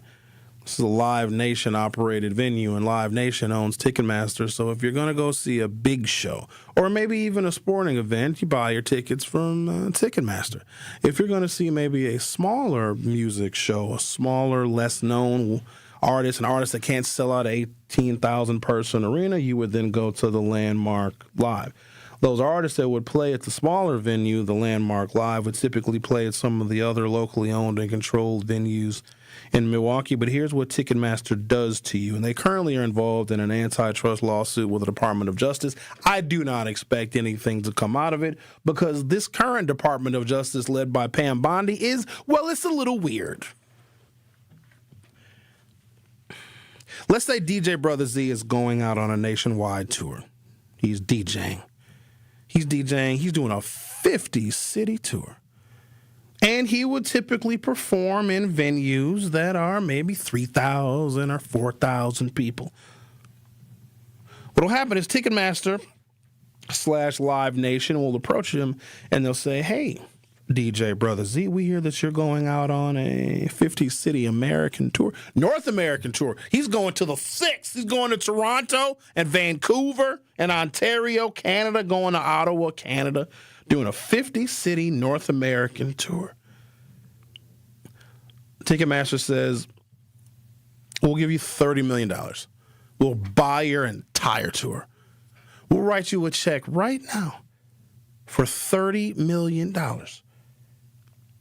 Zach is like, say less. I'd rather do Venmo or Cash App, but no, it's cool. I'll take that $30 million. And then Ticketmaster's like, okay, cool. We're going to sell the tickets for your show, and then we're going to keep the money because we just purchased your entire North American 50-city tour for $30 million. You can only play in our venues, though. And he doesn't care. He's already been paid. Now, Ticketmaster might charge $1,700 per ticket to go see him, but that's not his problem because they gave him $30 million. And he is required to play in only their venues that they own. That is what Live Nation does. They purchase entire tours. They'll even purchase tours at a loss. The revenue generated from Zach or any other artist, it may not generate $30 million, but you know what it will do? It'll put out of business all of those other venues that now have 0 shows because Zach is only able to perform in a Live Nation venue. And they did that to Milwaukee. So they have so much money. There's something like 70 or 80% of the live events that we go see, not just in America but worldwide, are owned and controlled by Ticketmaster and Live Nation. They have a monopoly, and they can charge whatever they want. Some people got mad a few years ago when Taylor Swift tickets were $5,000, and then people got very angry. But Ticketmaster can charge whatever they want. Because if that is the only ticket servicer for that artist, what are you going to do? There's no competition. And they're putting competition out of business. So if they build venues in other cities, if that city had locally owned and controlled music venues, in Milwaukee, we've got tons of them, allowing Live Nation and Ticketmaster to build a music venue in our city is just a matter of time before every other place you've ever heard live music goes out of business. Because then once the competition is gone, then they really can charge whatever they want. So yeah, they'll lose money on the front end, buying some tours for $10 million, $15, $20, $30 million. But if it prevents those artists from performing in those smaller local music venues, it is totally worth it. That is happening here. So there's that scandal. And our city officials were told that they're going to put our very own music venues out of business by approving that venue, that Live Nation Ticketmaster venue on the Deer District, on the Fiserv Forum Deer District land area. But they didn't care because Ticketmaster also has enough money to buy our elected officials, and that is precisely what happened. They essentially bribed them. They bribed them, they got the approval, they're able to build their venue, and they're going to systematically, one by one, shut down every single one of our music venues. That's neither here nor there. The brand new 4,500 capacity venue in the Deer District welcomed a packed crowd of fans eager to not only see the North Carolina indie rock band Rainbow Kitten Surprise, but to be among the first to experience Milwaukee's newest addition to its growing entertainment landscape. So another thing about the Landmark Credit Union live music venue. And a lot of you will probably end up going there at some point and seeing artists and seeing shows. It is what it is. So when they were putting together their plan to build this overpriced $60 million venue, obviously members of the Common Council that had to give them their approval. They wanted to see a security plan. Because imagine if you have a Bucks game going on, and then you've got a pretty big name show also playing at this new music venue, which is just right adjacent to the Fiserv Forum. Security is an issue. You got to make sure you have security in place because, sometimes depends on the music act. The people get a little rowdy. You know what I mean? Like, there's a couple of music artists, I'm not going to name them because I don't want to incite violence, but when I listen to them, I get so hyped up, I want to commit a felony. No, I don't commit the felony because I got self-control. But you know what I mean? Like, you hear certain music artists and you hear them be like, oh, I'll shoot somebody. But then you think to yourself, no, it's just music, it's just entertainment. So music artists have certain crowds that they bring, right? And sometimes those crowds, and plus if you add alcohol to any situation, it can become more volatile. I'm sure you guys know that. And so security obviously is a big deal. Any other concert you've been to, you see security everywhere. Got to have security at the door. You got to have security roaming the venue, making sure the concert goers are safe because sometimes people, when they're having fun at a concert, they take it to the next level. And there might be a little pushing and shoving and a little fighting. So here's basically what they told the Common Council how they were going to handle security. Yeah, let the Milwaukee police do it. Well, that's not fair because every other music venue that you may go to in the city, they got to have security, a certain number of security in the parking lot, security on the sidewalk, security in the venue. But Live Nation, because they essentially bribed elected officials on the Milwaukee Common Council, they're like, oh, fine, we'll use the Milwaukee police then. You guys don't need your own security protocols. Or they said that they would provide their security plans later. They never did.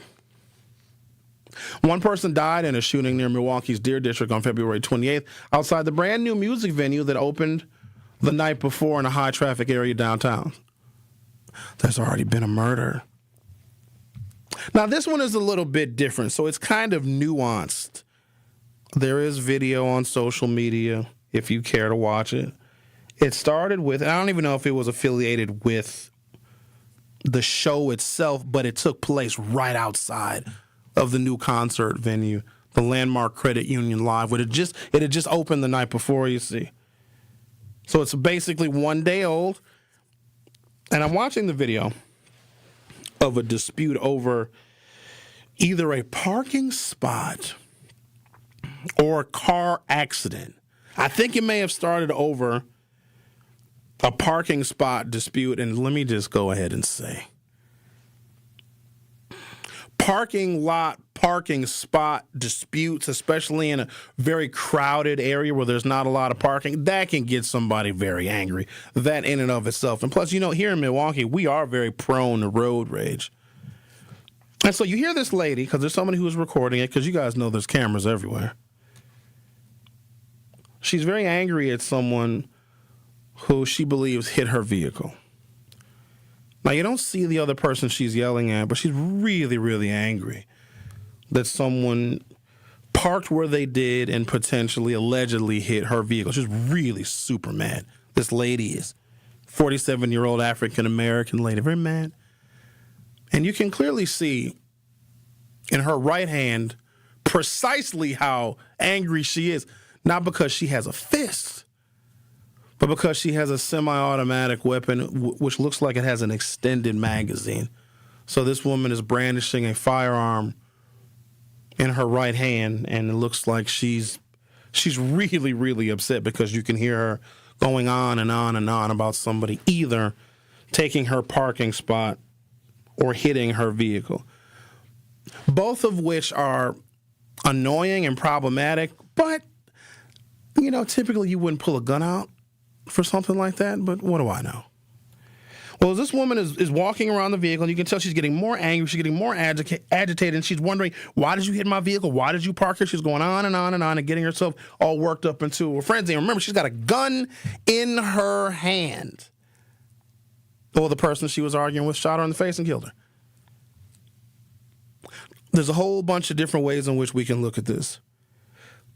Should the Landmark Credit Union Live have additional security? Yes. The crowd that was brought down there, I never heard of this artist before. D-Lo Brown, you know him, Zach? D-Lo, Big D-Lo Smith. Boss Man D-Lo. Boss Man D-Lo was the artist that was performing. And I don't know if any of the individuals that were involved in the incident were a 47-year-old African-American woman who was brandishing a firearm, got shot. I don't know if they were there for the show, if they were there for other entertainment in the Deer District. That is unclear.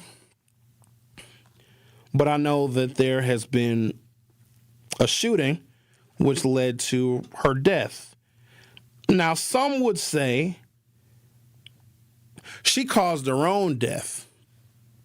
As I understand it, she was a concealed carry weapons permit holder, which now I'm starting to see is just as bad of an idea as the 2018 farm bill that pseudo-legalized marijuana in Milwaukee, because you had Judge Borowski last week complaining of his courtroom smelling like weed. That's how you know things have gone a little bit too far. And there are some individuals, and I don't want to put a gender on this, and also if you feel intimidated, if you've been intimidated before, if you've been beat up and you've been bullied before, having a firearm, you may believe, gives you great protection because now you have the ability to defend yourself. But people have no concept of what that means. If you have been a victim your whole life, defending yourself means you pull the gun out whenever you get angry, whenever you get emotional, whenever somebody disagrees with you, because you're not going to be talked to that way. You got a gun and you're tired of being disrespected and you're tired of being bullied and you're tired of being talked to like that. Some people should never be anywhere near a firearm ever. This woman is one of them. If you pull out a firearm here or really anywhere else, expect to get shot because you don't know if the other person is also armed. And that's the whole thing with concealed carry. The number of people that I see, I don't know what it is about my timeline. If y'all saw my timeline, you would tell me to get off the internet permanently.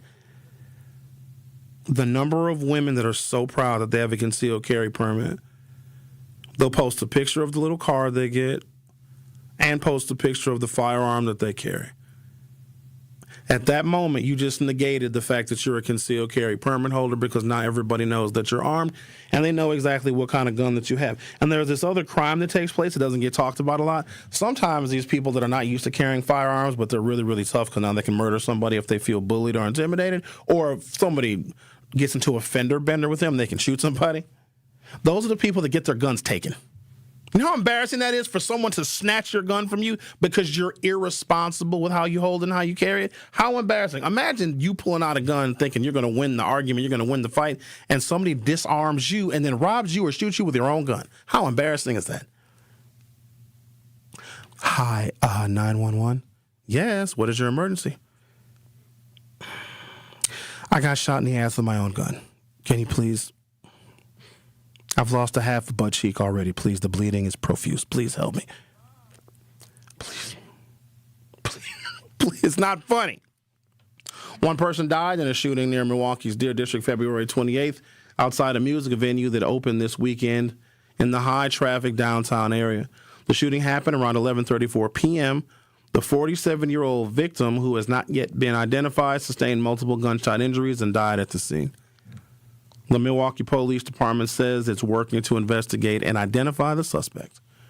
Anyone with any information is asked to contact Milwaukee Police at 414-935-7360. To remain anonymous, of course, contact Crime Stoppers at 414-224-TIPS or use the P3 TIPS app. The Truth with Sherwin Hughes will be right back. Don't touch that dial. The Truth with Sherwin Hughes will be right back on 1017 The Truth, The Truth app, and 1017thetruth.com. Need a way to hype up your day? Hello, is this Shirley? This is she. Shirley, you are our Gruber 5K giveaway winner this quarter. Congratulations. What would you do with $5,000? Going to look at buying me a pickup truck. That will be some of my down payment. Stay tuned into 1017 The Truth for your chance to be entered into the Gruber Law Office's 5K giveaway. For contest rules, visit 1017thetruth.com. I love you guys. I got money now. Life's better with Drive My Way from American Family Insurance because we know it's more than just a car. It's your escape pod, your adventure mobile, your memory maker. And we help protect the dreams that drive you. Personalize what you pay for auto insurance and you could save between 10 and 35%. American Family Insurance. Get a quote and find an agent at amfam.com. Products, pricing, and availability vary based on the way you purchase insurance and by state. Unsafe driving behaviors may increase your rate. American Family Mutual Insurance Company, SI, and its operating companies, 6000 American Parkway, Madison, Wisconsin. Our children deserve a real chance to make it in life, and a good education is a passport to opportunity. At City Ford Collective, we're working to make sure there's a great Milwaukee school for every Milwaukee family, because more good options lead to better outcomes. And who doesn't want that? Together, we can give every child the foundation they need to thrive, and a stronger future for kids means a stronger future for Milwaukee. To learn more about our mission, visit us at cityfordcollective.org. That's cityfordcollective.org. What's up, everybody? March 27th, go get your tickets. It's going to be amazing. It's going to be me, Finesse After the Kumpo, my co-host, Tony C, and Nature Boy. Woo! Ric Flair. It's going to be nice. It's going to be dope. You guys are going to love it. It's going to be an experience, and we're going to have a lot of fun. It's basically a party/podcast. Yeah, we're throwing a party at the Riverside, March 27th, TALiveshow.com. Who's the guest again? Can I get a woo? Woo! With Ric Flair. Can't wait. See you guys.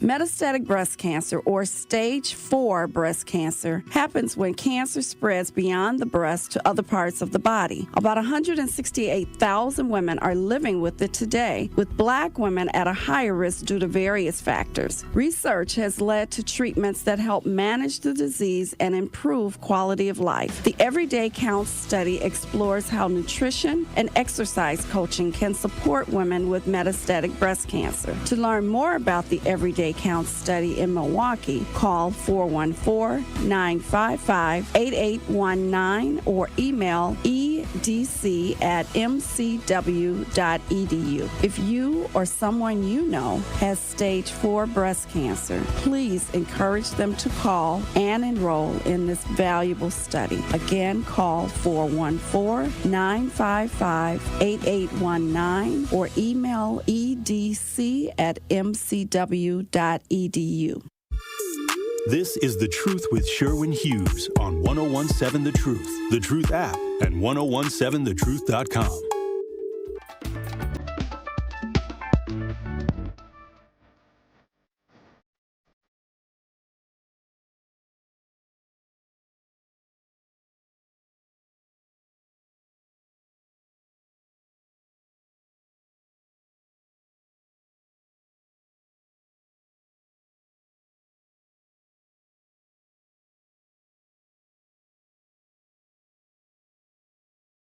So it seems like there's maybe questions or confusion about the incident that took place.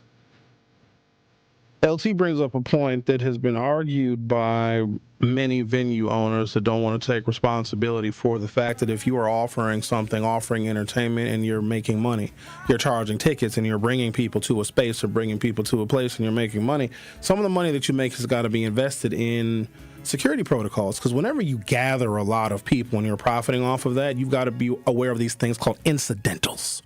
You see, an incidental could be a situation or an argument or some kind of a conflict that could arise from the fact that you were just bringing more people into an area that's already crowded. So an example would be, let's say your neighbor is having a party, big old party, and they're charging money. They're charging a cover charge to get into this party, and it's your neighbor. They're right next door. Lot of loud music. Cars are parked up and down your road. Some of the cars are parked crooked. Hell, some of the cars are even parked on the lawn. And then you have other people in the neighborhood. They're looking outside. They want to see what's going on. And now they're not going to the party. But hell, they're outside too because everybody else is. And then your neighbors are drinking beers, and then maybe your neighbor gets into a conflict with one of the people at the party next door, and everybody's drinking. Now you got public urination going on. Well, clearly the neighbor is not responsible for that, are they? Even though they are the reason why more people are next door and all of the music and all of the drinking and the public intoxication and the rest of the neighbors are coming outside too. And then one of the across the street neighbors has nothing to do with you or nothing to do with the party going on next door, gets into an argument with somebody that parks their vehicle in that unassuming neighbor's front yard or in their driveway. But no, the person that throws the party is not responsible. They're just there to make money and charge a cover charge off of a house party that they're having. Do you see how that's a faulty argument, LT? The appearance of a venue, especially one that said that they didn't need to create a security protocol because they were able to use corruption to usurp the rules, anybody else has got to have security. Now, can we directly say that that music venue attributed to that woman getting shot? Who knows? I know that they are bringing more people already to an area that doesn't have enough parking. It's already congested. So there's some responsibility, right? A little bit. They're bringing more people, and they're also serving alcohol. It's a high level of responsibility, I would say. That's why you got to have insurance. And it's not necessarily your fault that someone is walking up to your door and they slip and fall on the ice at your house and they sue you. That's not entirely your fault, but you have to ensure and be careful when it comes to incidents that aren't even your fault that happen on, near, and around your property, even if you weren't there. I mean, it's terribly unfortunate, but also let this be a lesson to people. Pulling a firearm out doesn't necessarily scare people, because I hate to admit that we live in a city where a lot of people have probably had guns pulled on them, and that does not scare them. But if you are pulling a firearm out on someone, prepare to get shot. I think people watch too much TV, too many video games, and maybe this is where I blame the music, because some people think that, because someone has a gun, they're going to intimidate people. Because guns pulled out will make somebody run. Or people that shoot into the air, you hear that sound? Your first natural instinct is to flee, and I totally get it. But in some cases, that doesn't work. And there's a lot of situations where the person that pulls the gun out that wants to intimidate people or scare people or show force or dominance, you're not going to bully me, I have a gun. In some cases, those are the first people to get shot. Most people who are not familiar with firearms, like if you didn't grow up with them, and if you don't have a healthy respect for them, most people don't even want one. You think that you do, but you don't. You really don't. It's too much responsibility. And we know, just from some of the actions and behaviors that we see throughout the city, including a lot of stuff that we talk about here on 101.7 The Truth, there's a ton of irresponsible people in this world. And when you give an irresponsible, immature person the ability to take a life, what could possibly go wrong there? It is a very, very conscious decision to carry a firearm. So when we finally got concealed carry in Wisconsin, because us and Illinois were the last states to get it, every other state had some form of concealed carry. Now, they were more regulated than others in other states. Some states, you can just carry a gun for the hell of it. You don't have to get any kind of permitting or any kind of licensing for it. But it was really the police that lobbied against concealed carry, and they were successful for many, many years until we got Governor Scott Walker, and he signed concealed carry legislation into law because the police didn't want more people carrying guns concealed, because the police tell us that their jobs are already very dangerous, I carried a firearm for 5 years concealed. Stupidest thing I ever did. Never needed it. Never had to pull it out. Too much of a burden, far too much responsibility. Never renewed my concealed carry. It's stupid. If I think I need a gun to go somewhere, don't go at all. It's very simple. The Truth with Sherwin Hughes. We'll be back for hour 3. Come in with straight truth. If you acted up, if you were out here doing any kind of foolishness or just something that people know would make your family's name look bad, your neighbor from down the street, if they see the son or daughter, be like, what are you doing? They gonna call you out. They gonna let you know that they saw you, and then they gonna tell you, come here. Now, you know I'm gonna tell your daddy. That part. There are a lot of times when people are new to an area, they don't know where to plug in. And anybody who plugs in the 101.7 The Truth and listen to you and Dame and Truth Nation would know that there is a significant public outcry when violence happens in our community. Don't worry about the outcry if you're not listening to the right people. So I would encourage her to tune in to 101.7 The Truth and listen to you guys, Denise Thomas, Dr. Ken Harris, Tori Lowe, and definitely Sherwin Hughes every day. Watch all your favorite 101.7 The Truth shows by subscribing to 101.7 The Truth on YouTube. Hey there, Jane Lynch here. You want to hear something funny? Too bad. You want to hear something uplifting that will inspire you? Good. Because today, I want to talk to you about Direct Relief, a humanitarian organization that does seriously good work when it counts. Fires, hurricanes, earthquakes. When disaster strikes, Direct Relief immediately shows up with medicines, medical supplies, and everything doctors and nurses need to save lives. Let's ship her out! Every day across the United States and around the world, they're making an enormous difference. If someone needs help, Direct Relief helps. No politics, no red tape. Hey, what you doing over there? Oh, I'm packing insulin for kids with diabetes.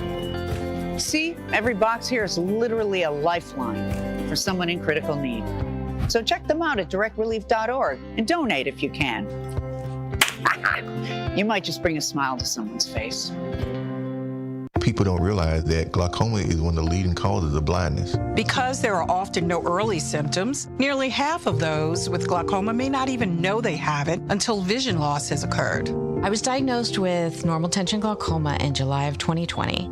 And what we found out at that point was I had already lost 40% of my sight. And you think it only affects people that are, 75 or older, retired, grandparents, and that's not the reality of it. I didn't think at all glaucoma was going to affect me because I didn't know of anyone that had glaucoma, no one in my family. When you have glaucoma, you can't get back that sight that you lost. And so early detection and treatment is vitally, vitally important. Don't miss life's most beautiful moments. Schedule an eye exam today. National Glaucoma Research, a bright, focused foundation program, offers free resources and tips for healthy vision. Learn how to protect your sight at stopglaucoma.org. Listen to the home of the 5K Gruber Cash Giveaway. 101.7 FM, 1510 AM WGKB Waukesha and W269DL Milwaukee, a locally owned Good Karma brand station. This is The Truth with Sherwin Hughes on 101.7 The Truth, The Truth app, and 1017thetruth.com.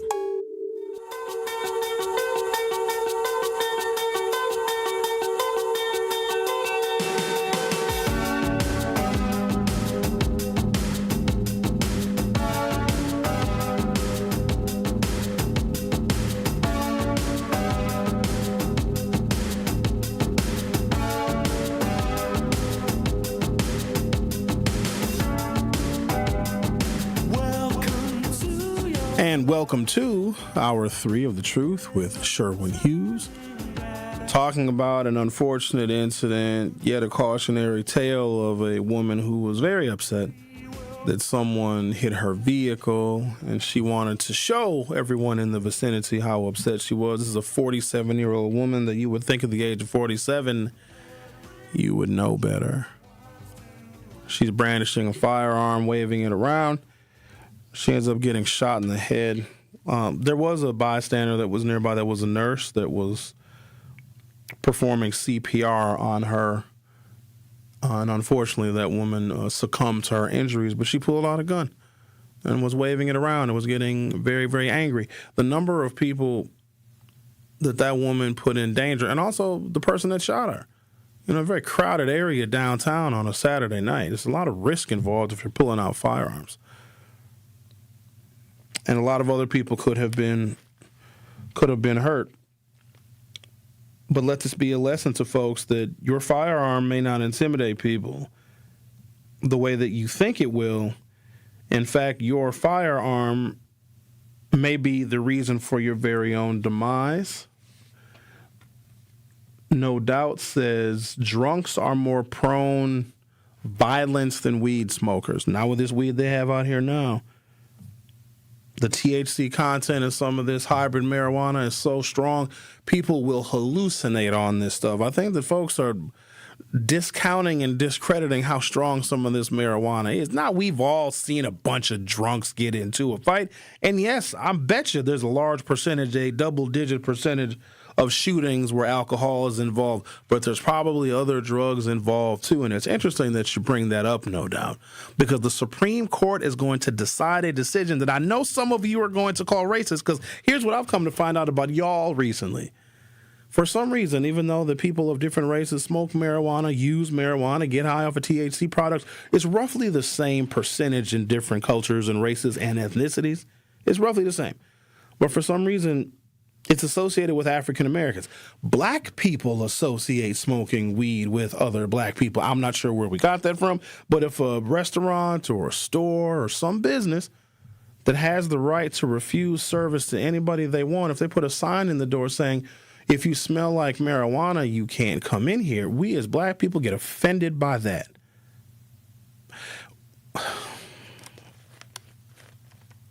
That one is, I'm still struggling with that, even though we've talked about that story from the Golden Nest Pancake Restaurant. They put a sign in the window saying, if you smell like marijuana, we don't want your business. And if you smell like marijuana and you see that sign, you should be thankful that they don't want your business, because why would you spend your money in a place that clearly doesn't want you? But instead of thinking, oh, they're racist, what? Is that like the default smell for black people? Like if you smell like weed, you automatically must be black? That's insane. If I'm going to a restaurant, especially a breakfast restaurant, I don't want to be dining with people that smell like marijuana. Now, that's just the smell. The other thing is these people are obviously telling you that they are intoxicated in public. A restaurant can also say, if you're intoxicated, if you're too drunk, you're not welcome here. Would people be offended by that as well? Dealing with intoxicated people is an extra burden on businesses that they should not have to deal with, and they should be able to refuse business. In fact, by law, I think that when you get your bartending license, if somebody is overserved and you still serve them drinks, because you're supposed to be able to know, there's certain signs you look for if somebody comes into a liquor serving establishment and you're a licensed bartender. That's why we license bartenders, because they still have to operate in a way that is for the public good. If somebody's too intoxicated, they sit down at the bar and you serve them another drink and they go and kill somebody, yeah, you're going to get a call. They're going to ask you if you overserved that individual that committed that crime, even though it wasn't entirely your fault. You still have to be vigilant. Dealing with intoxicated people is a lot, especially at a place where no one should be intoxicated. So I can understand, not just from the smell perspective, because if I go into a restaurant, I don't want to smell weed. I want to smell bacon and eggs and pancakes. That's what I want to smell. I don't want to smell your loud marijuana. But also, do I want to be in public with a bunch of people that are intoxicated? People already are insane. Like, something has happened since COVID where mentally, I don't think people have really recovered. And if a business doesn't want to deal with somebody who is intoxicated, they shouldn't have to. Can you have a gun if you smoke a lot of pot? The Supreme Court is soon to decide. The Trump administration, which has ardently backed gun rights, will nonetheless try to convince the Supreme Court on March 2nd that frequent marijuana smokers can be imprisoned for having a gun. What are y'all going to do then? Let's hold that thought and talk to... Hello, Al. How are you doing today? I'm doing fine. I also was going to tell you they got it now that people are getting high off of bed bugs. Some people are grinding the bed bugs up. Yeah, they're getting high off of bed bugs. They're grinding the bed bugs up, and they putting it in their crack and they dope, and some of them are grinding up the bed bugs and putting it in their weed and smoking it too. I wanted to drop that on you. But I also wanted to say too, I think it's a psychological warfare and a self-destruct within some of our people.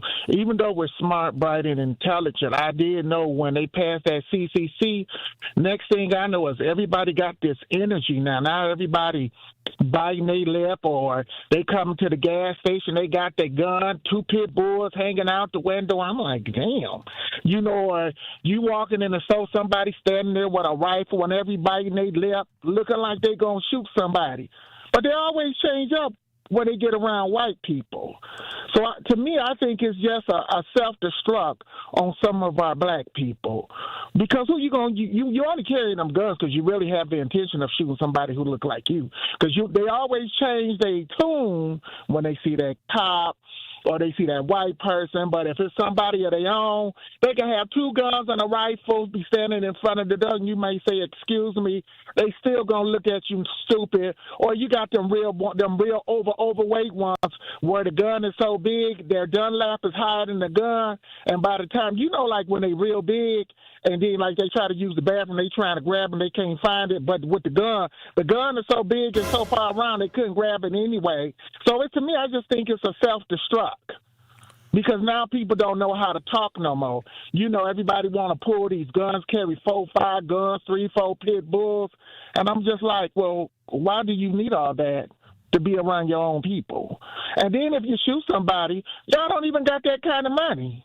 Because your house is not paid off, your family member's not going to come together to bail you out. And I knew when they passed that bill, and I told my mother, I said, it's going to be a whole lot of bull sugar honey iced tea with some of our people because it brings this undesirable energy. And if any of y'all ever out, just look at how some of the people is when they have their guns. They either going to have it tucked under their armpit while they getting gas, and if you're getting gas, the gas nozzle is a flamethrower because if they run up on you, you can douse them down in the gasoline. So you're going to hang up the gas and pull the gun at the same time when you got a fireball weapon right there in your hand putting gas in your car? Or you're going to see them with 2 shotguns, 2 guns, and then they biting their lip when you walk past. Or if they walking, you walking behind them, they looking all out the corner of their eye like you trying to steal debt. So I don't get it. I just think it's a self-destruct. And if I see people with guns and I'm in the store, I move right out the way. So when that gun decides to come out, I don't want to be no innocent bystander. And then they get back in the car with the 2 pit bulls that's hanging out the window. So I don't see it. I just think it's a self-destruct among our people. So I'm not against having guns, but if you got to carry all that to go out in public, there might be a problem. Because you ain't going to shoot that person who's going to try to shoot you anyway. You just going to use that gun on somebody who look like you. Like Grandma who said, I'm ready to shoot an MF, but she right behind in that wheel and she bill, and she need help to wipe herself because she in the wheelchair and can't even get up and run, but she can roll away. Woo-hoo.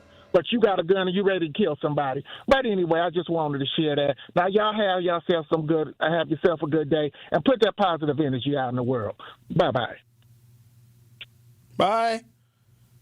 Bye, Al. Put the positive energy out in the world. Okay, so that was a lot. I do want to address smoking bed bugs because that was a new one. You do this job for a long enough period of time, and you really do hear everything. That was new. I was like, uh-oh, new trend alert. So I did look up the smoking of the bed bugs. LT says, I have never seen anybody black at the shooting range. Bro, what shooting ranges are you going to? LT, you don't even really be around black people, though. Like, no offense, but you're the black person that don't have black friends. Damn. Sometimes we ask white people, like, oh, do you have any black friends? And they'll always come up with a couple. LT, you ain't. I'm not saying you even need to be friends with black people because sometimes just being black yourself is enough. If you're friends with yourself and you're black, that's all the black friends you actually need. But I don't know what gun ranges you go to. So there's the shooter shop, and then there's the firearms training center. So the shooter shop is on South 84th Street. There's plenty black folks there. Before they changed the format of, I think it was called Badger Firearms. They linked Badger Firearms at one point in time in late 90s, early 2000s. Like 90% of the armed robberies in the city was linked to guns bought from Badger. So Badger went to this new format where you have to be a member and you got to pay a membership. And then a lot of us stopped going because that was too much paperwork to be able to use their gun range. But that was very popular amongst black people. The Wisconsin Firearms Training Center has got an all-black staff. So, black folks do go to the shooting range. I used to go to the shooting range too, but it's a really expensive hobby. Bullets are expensive. Targets are expensive. And you're using a firearm to shoot a piece of paper, which is just, obviously you have to know how to aim and know the characteristics of your firearm. In the almost non-existent situation in which you'll use it, you still need to know how the gun operates. Most people that have firearms, because they think someone's going to break into my house, never use them. Here's where those guns get used way more often than not. If you have a family, if you have children, If you live with somebody, if you have a spouse or a live-in romantic partner, statistically, your kids are much more likely to get that gun and take it to school.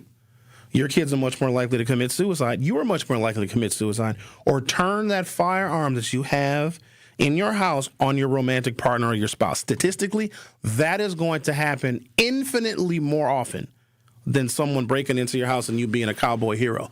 Most of the time when people break into your house, you're not home. Because it's a lot easier to break into somebody's house when they're not home. Because then when they break into your house and you're not home, guess what they love to steal? Your gun. You know, the gun you bought to shoot the person that comes into your house when you're home. That's why people don't really break into people's houses when they're home. Not only do the facts and the statistics and the data back that up, you know when we had the fewest amount of burglaries? COVID. Why? Everybody was at home. You're not going to risk breaking into somebody's house when everybody is home, getting shot, and then also getting COVID. You know what I mean? It's too much risk. Somebody's sitting around thinking, I really wish I could break into some houses, but everybody's home, man. I might get COVID. The Trump administration, which has ardently backed gun rights, will nonetheless try to convince the Supreme Court on March 2nd that frequent pot smokers can be imprisoned for having a gun. The Justice Department will make that argument even as the administration is moving to quickly reclassify marijuana to a less dangerous category of drugs, and as cannabis is legal in some form in the majority of the country. That's just one of the noteworthy aspects of the case. The second, involving the constitutional right to bear arms, that the justices are deciding this year. The rulings could clarify the legal test for gun regulations that the court created in recent years that has led to a spike in challenges to gun rules. It also caused much confusion in lower courts as they try to reapply the test. But the justices could sidestep the Second Amendment aspect and decide that the federal law prohibiting an unlawful user of a controlled substance from having a firearm is problematic for other reasons.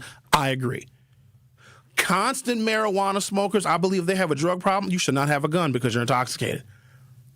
If you're going to the pancake house at 7 a.m. smelling like weed, I also don't want you having a firearm because you are not in your right mind. You are intoxicated. We do not want more intoxicated use of firearms. I don't care if you're smoking bedbugs, crack, drinking alcohol, or smoking loud. You should not be armed when you are under the influence. I support the Trump administration on this. Write it down. Tell your mama and them. Sherwin said he support Trump. As much problems as we have in our community, you think that we are safer when you got a bunch of people that are smoking weed, recklessly smoking it in traffic, and then carrying guns? You shouldn't have a gun. It's one or the other. You want to carry a firearm, do so legally, but be sober. The Truth with Sherwin Hughes. Will be right back. It's The Truth with Sherwin Hughes on 1017 The Truth, The Truth app, and 1017thetruth.com. In 1987, the Bucks took on the world and changed basketball forever. At stake, basketball supremacy in the United States. Bucks versus the World, narrated by Charlie Behrens, is the new season of Behind the Bucks podcast, presented by Gallagher, your trusted insurance broker and HR and benefits consultant. It's the untold story of the 1987 McDonald's Open, when the Bucks became the first NBA team to face the Soviet Union. Listen now on Bucks.com/plus, the Bucks app, the ESPN Wisconsin app, and wherever you get podcasts. Sharon needed legal help. She needed Gruber Law Offices. When I think about Gruber Law Office, I think about how they took care of me, how they make sure that you get what you're supposed to get. Gruber Law Office. One call, that's all. I will always trust one call, that's all. Injured? Call Gruber Law Offices today. One call, that's all. They are the best. I'm very happy. Life's better with American Family Insurance because we know you love working weekends. If it means working on your dream home, both inside and out. And we're here to help protect those dreams so you can enjoy peace of mind. Save up to 40% when you bundle home and auto. American Family Insurance. Get a quote and find an agent at amfam.com. Products, pricing, and availability vary based on where you purchase insurance and by state. Some exclusions apply. American Family Mutual Insurance Company, SI, and its operating companies, 6000 American Parkway, Madison, Wisconsin. Good Karma Brands is proud to be an equal opportunity employer, providing equal employment, development, and advancement opportunities to all teammates and applicants. To learn more about careers with us, please send an email to talentacquisition@goodkarmabrands.com. That's talentacquisition@goodkarmabrands.com. 70 million people in the U.S. have learning and thinking differences, like ADHD and dyslexia. Each has their own story. This is ours. At first, I thought it was just a phase. Then schoolwork became a struggle. Emotions got bigger, and my kids started falling behind. I felt alone, like I was lost in the dark trying to find answers. Then I learned about Understood.org, a nonprofit empowering parents and kids like us. It was like we had a light to show us the path ahead. Whenever new challenges came up, their guidance helped us figure out our next step. We still have tough days, but now we have direction. And I have the tools and resources I need to help my child thrive. No matter where you are on the path, Understood can help you keep moving forward. Visit understood.org/yourpath today. This is The Truth with Sherwin Hughes on 1017 The Truth, The Truth app, and 1017thetruth.com.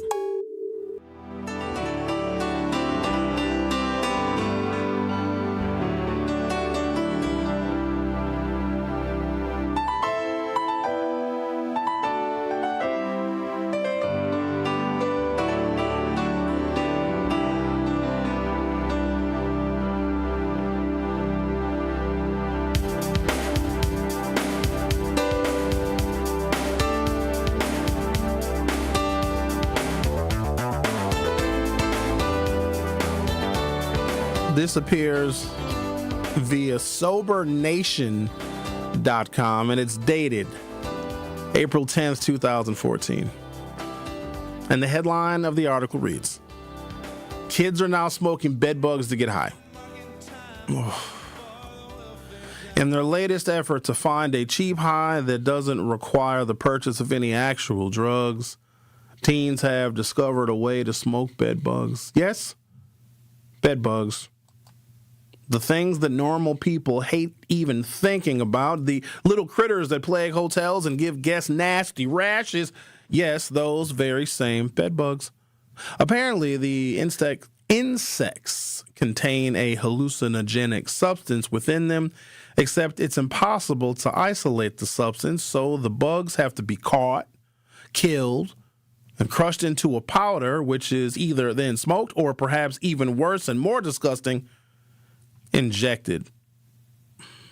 How did they even think of this? Unfortunately, not only is the very idea of this cringeworthy, but the bugs also contain other elements that can cause serious damage to the mind and body.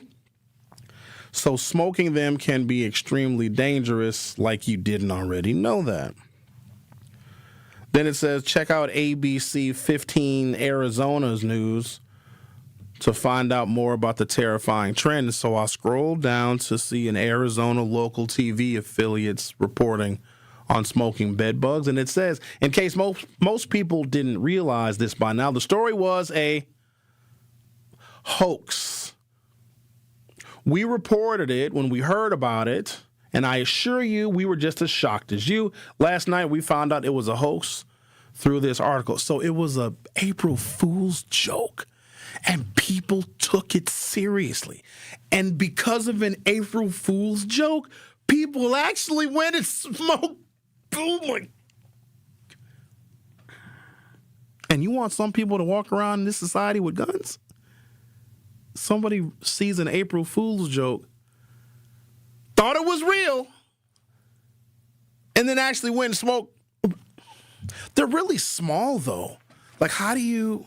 So first you have to You have to have them. You got to know where the bed bugs are at. So, like, you might see a news report, oh, no, the Super 8 motel is being closed because bed bugs were found. And you hear that, you're like, oh, I got to get to the Super 8 before they exterminate all the bed bugs. We going to get high tonight? But if it was real, I mean, the high must be pretty good. You know what I mean? It's got to feel great. Like, oh, wow, what are you on, Stacy? Yo, I'm on them critters, son. I'm on those BBs. The what? Oh, you ain't heard? It's the newest thing on the street. Them BBs. BBs. What are those? Those bed bugs. You got to be careful of what you put out there. You know, I've been known to do some pretty significant April Fool's jokes. So whenever I'm on the air, whenever it's a broadcast day for me and it's April 1st, I get y'all every single year. And here's what's crazy. Y'all know that it's April 1st, and you know as long as you've been listening to me, if I'm on the air on April 1st, I'm going to get you. I'm like 17-0. I got to be careful this year. And I don't know. I hope, seriously, I really hope that April 1st is not a broadcast day. Because whatever it is that I come up with, I have to get more creative every single year because you guys are starting to catch on. I got to get creative. So April 1st this year, oh, no. It's a Wednesday. Assuming that I'm okay, assuming the truth is still here, you can't, hey, look, hey, you can't assume anything nowadays. I'm just saying now. You don't ever know. Thank you, Zach. You don't ever know. I will be, God willing, broadcasting on April 1st. And I'm telling y'all ahead of time that I might need to revise how I prank you because you would think that telling people that they can smoke bed bugs and people are smoking bed bugs to get high, you would just think, because there's a lot of effort in that. You're better off going to buy a bag of weed because how do you get, they're really small. I hear you can't even see them. Okay, well, you got to... With all this internet that we have, everybody has Google in their pocket. You can find out any bit of information about anything that has ever happened. Some of you guys use the Chat GPT and you use the artificial intelligence services, which gives you all of the information that you could ever need. We have more information now. We have so much information, we really don't even need libraries anymore. Now, libraries still serve a purpose for other reasons, but every book is online, or every version of every single book. You can read it online. You get you a Kindle, or you can sign up for the Amazon books or the Amazon, whatever you call it. It's a service where you can get all the books. Audible. Thank you, Zach.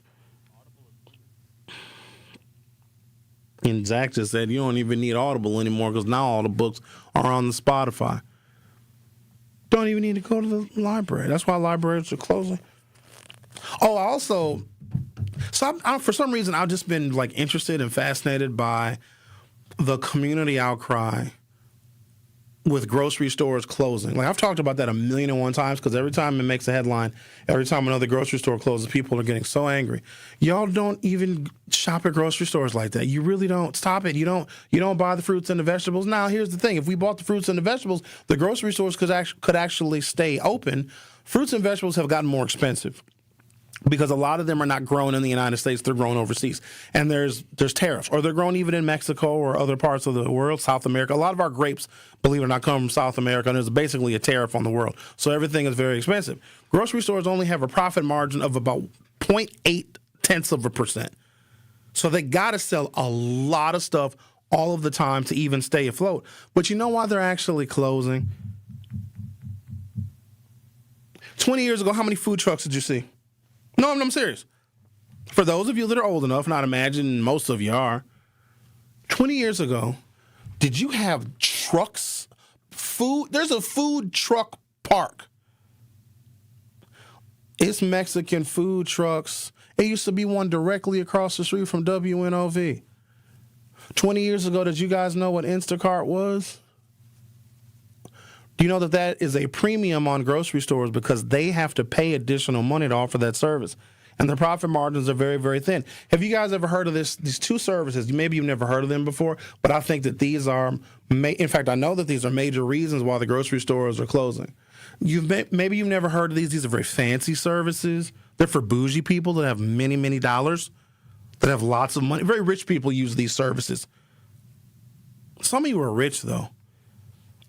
But the proliferation of these services is a reason why people don't go to the grocery store anymore. First of all, none of you cook. I said it. You don't. Women don't. No, they. If you ask a woman to cook for you, you're a narcissist, gaslighter. How dare you? How dare you ask me to cook? I'm a feminist, not a woman. That's usually women that don't know how to cook. They get offended. They don't cook anymore. Nobody cooks. But these two services, I think, are very responsible. I even have some information in case you don't believe me, because I have a feeling that some of you have never heard of these services before, but they have revolutionized how we feed ourselves. It's called DoorDash. You ever heard of it? I know it's new. It's brand new. It's not very common. And then there's one called Uber Eats, and there's one called Grubhub. I know it's for rich people, right? Ain't nobody going to the grocery store where you can order food. Now, it depends on where you live. You have way more options than in other geographic locations. Where I live, my God, the world is my oyster. I can order from hundreds of restaurants damn near 24 hours a day, 7 days a week. There's a small window of time where nothing is delivering, but I'm usually sleeping. The ways in which we can get food nowadays, whether it be a quick service restaurant, which we've seen an explosion of them, your Chipotle's, your Paneras, all your sandwich shops, all these different places, plus you got the DoorDash, and plus you got the Instacarts, you got all these other ways. Ain't nobody going to the grocery store. So when they are closing, because they can't make a lot of money unless a lot of people are going grocery shopping constantly, and nobody cooks in the modern world. You guys know you don't cook. Every now and again, you might throw a chicken in the oven, or you might have the Thanksgiving. Very few people are cooking 5, 6, 7 days a week. I know I'm not. I'm going to tell you how spoiled I am. I clean my kitchen, and once my kitchen is clean, I'm like, I'm never messing this kitchen up ever again. It's going to stay spotless forever, because cleaning a kitchen is very involved, because I don't have a dishwasher. I'm the dishwasher. I don't like doing dishes. So I'll clean my kitchen. Top to bottom, spick and span, stainless steel on the stove, just a shining.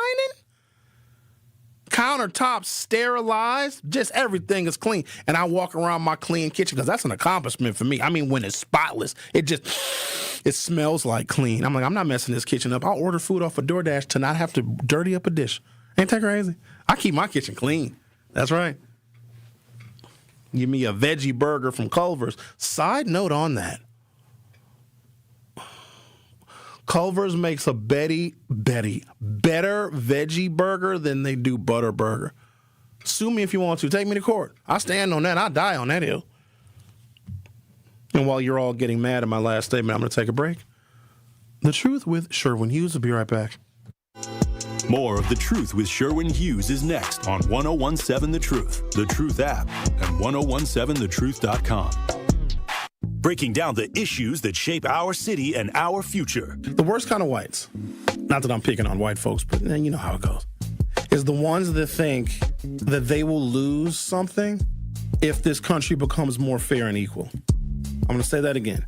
The worst kind of white people are the ones that think that if a black person gets a job and gets an opportunity, and they ignore how hard the black person had to work, and the racism, the bigotry, and the discrimination, and just how people turn their noses up at smart black people. They hate us. And the black person works really hard and overcomes maybe generational curses of poor health and poverty and all of those things. And we got to deal with the police and the criminal justice system that doesn't often have our backs. And then the black person gets a job, gets an opportunity, and a white person sees that and thinks that they lost. Those are the worst kind. It's The Truth with Sherwin Hughes, weekdays from 9 to noon. Catch it live on YouTube or tune in to 1017 The Truth. Day 1. Diagnosis day, the hardest day, the day you hear, I'm sorry, this is a type of blood cancer. But day one is just one day. At the Leukemia and Lymphoma Society, we are here to help you move past day one. On day 45, I discovered an online community who shared great tips for in-treatment care. I missed a lot of school during treatment, and LLS helped me keep up. We are here for you. We exist for everyone fighting leukemia, lymphoma, myeloma, and other types of blood cancer. On day 185, LLS helped me file my insurance claims properly.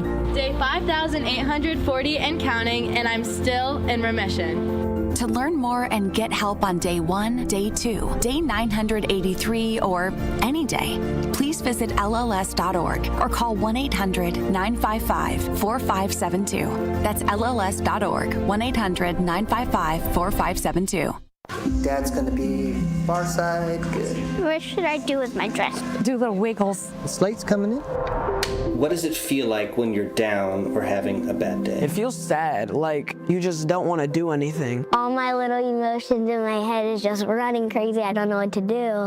As a teacher or coach, do you ever feel overwhelmed supporting kids' mental health? I had never experienced players being so down that they can't even participate. He's just in tears in the huddle. I didn't know what to do. Teachers need tons of help. Kids Mental Health Foundation offers educational materials to help guide conversations with our students. It's so important that we are constantly educating ourselves. It's the same as the CPR class to me. We're trying to save a life here. The Kids Mental Health Foundation has free tools and information developed by experts because kids' mental health starts with all of us. Scan the QR code or check out kidsmentalhealthfoundation.org to get started. This is The Truth with Sherwin Hughes on 1017 The Truth, The Truth app, and 1017thetruth.com.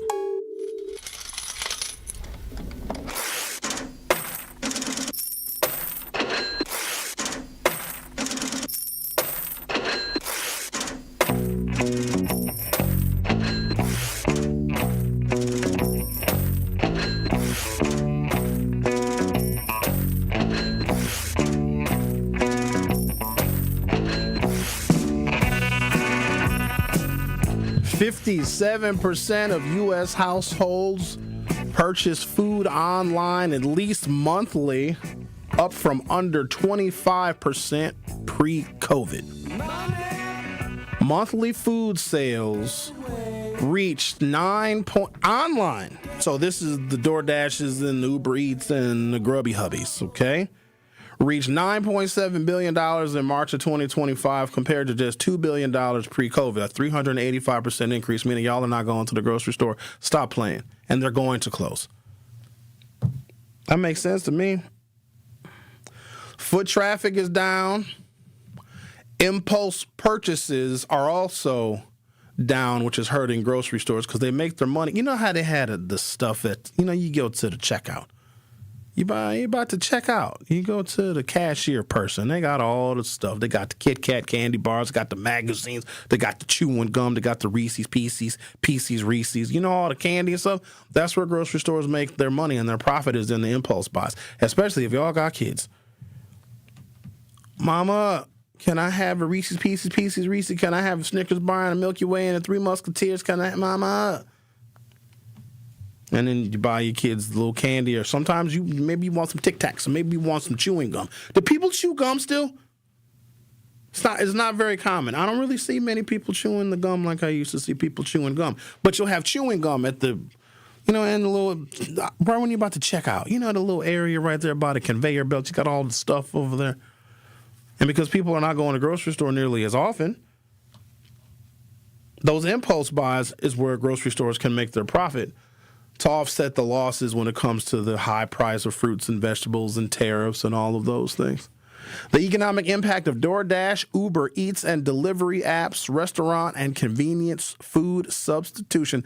Delivery platforms have captured large shares of meals that previously required grocery trips.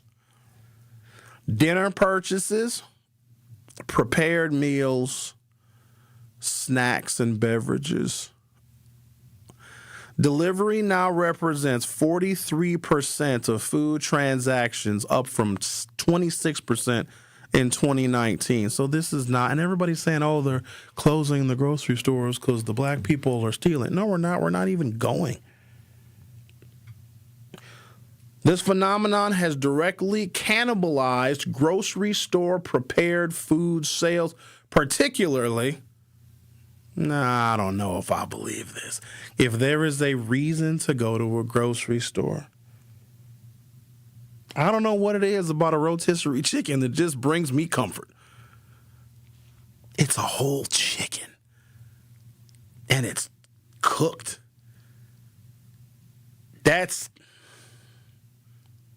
This has directly cannibalized grocery store prepared foods, particularly. So apparently, rotisserie chicken sales are down.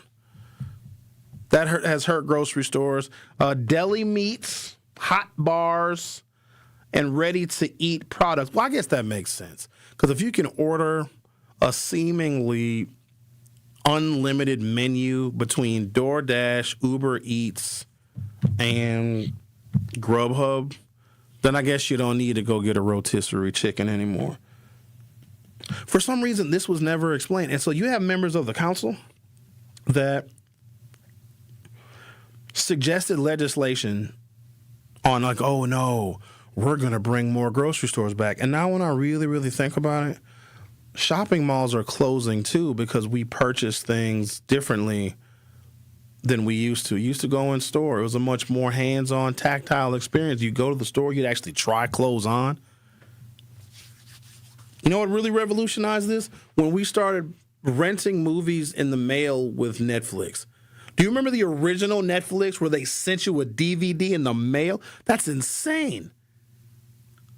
You watch it, you send it back. And then they had the Netflix, the kiosks. You go to the grocery store.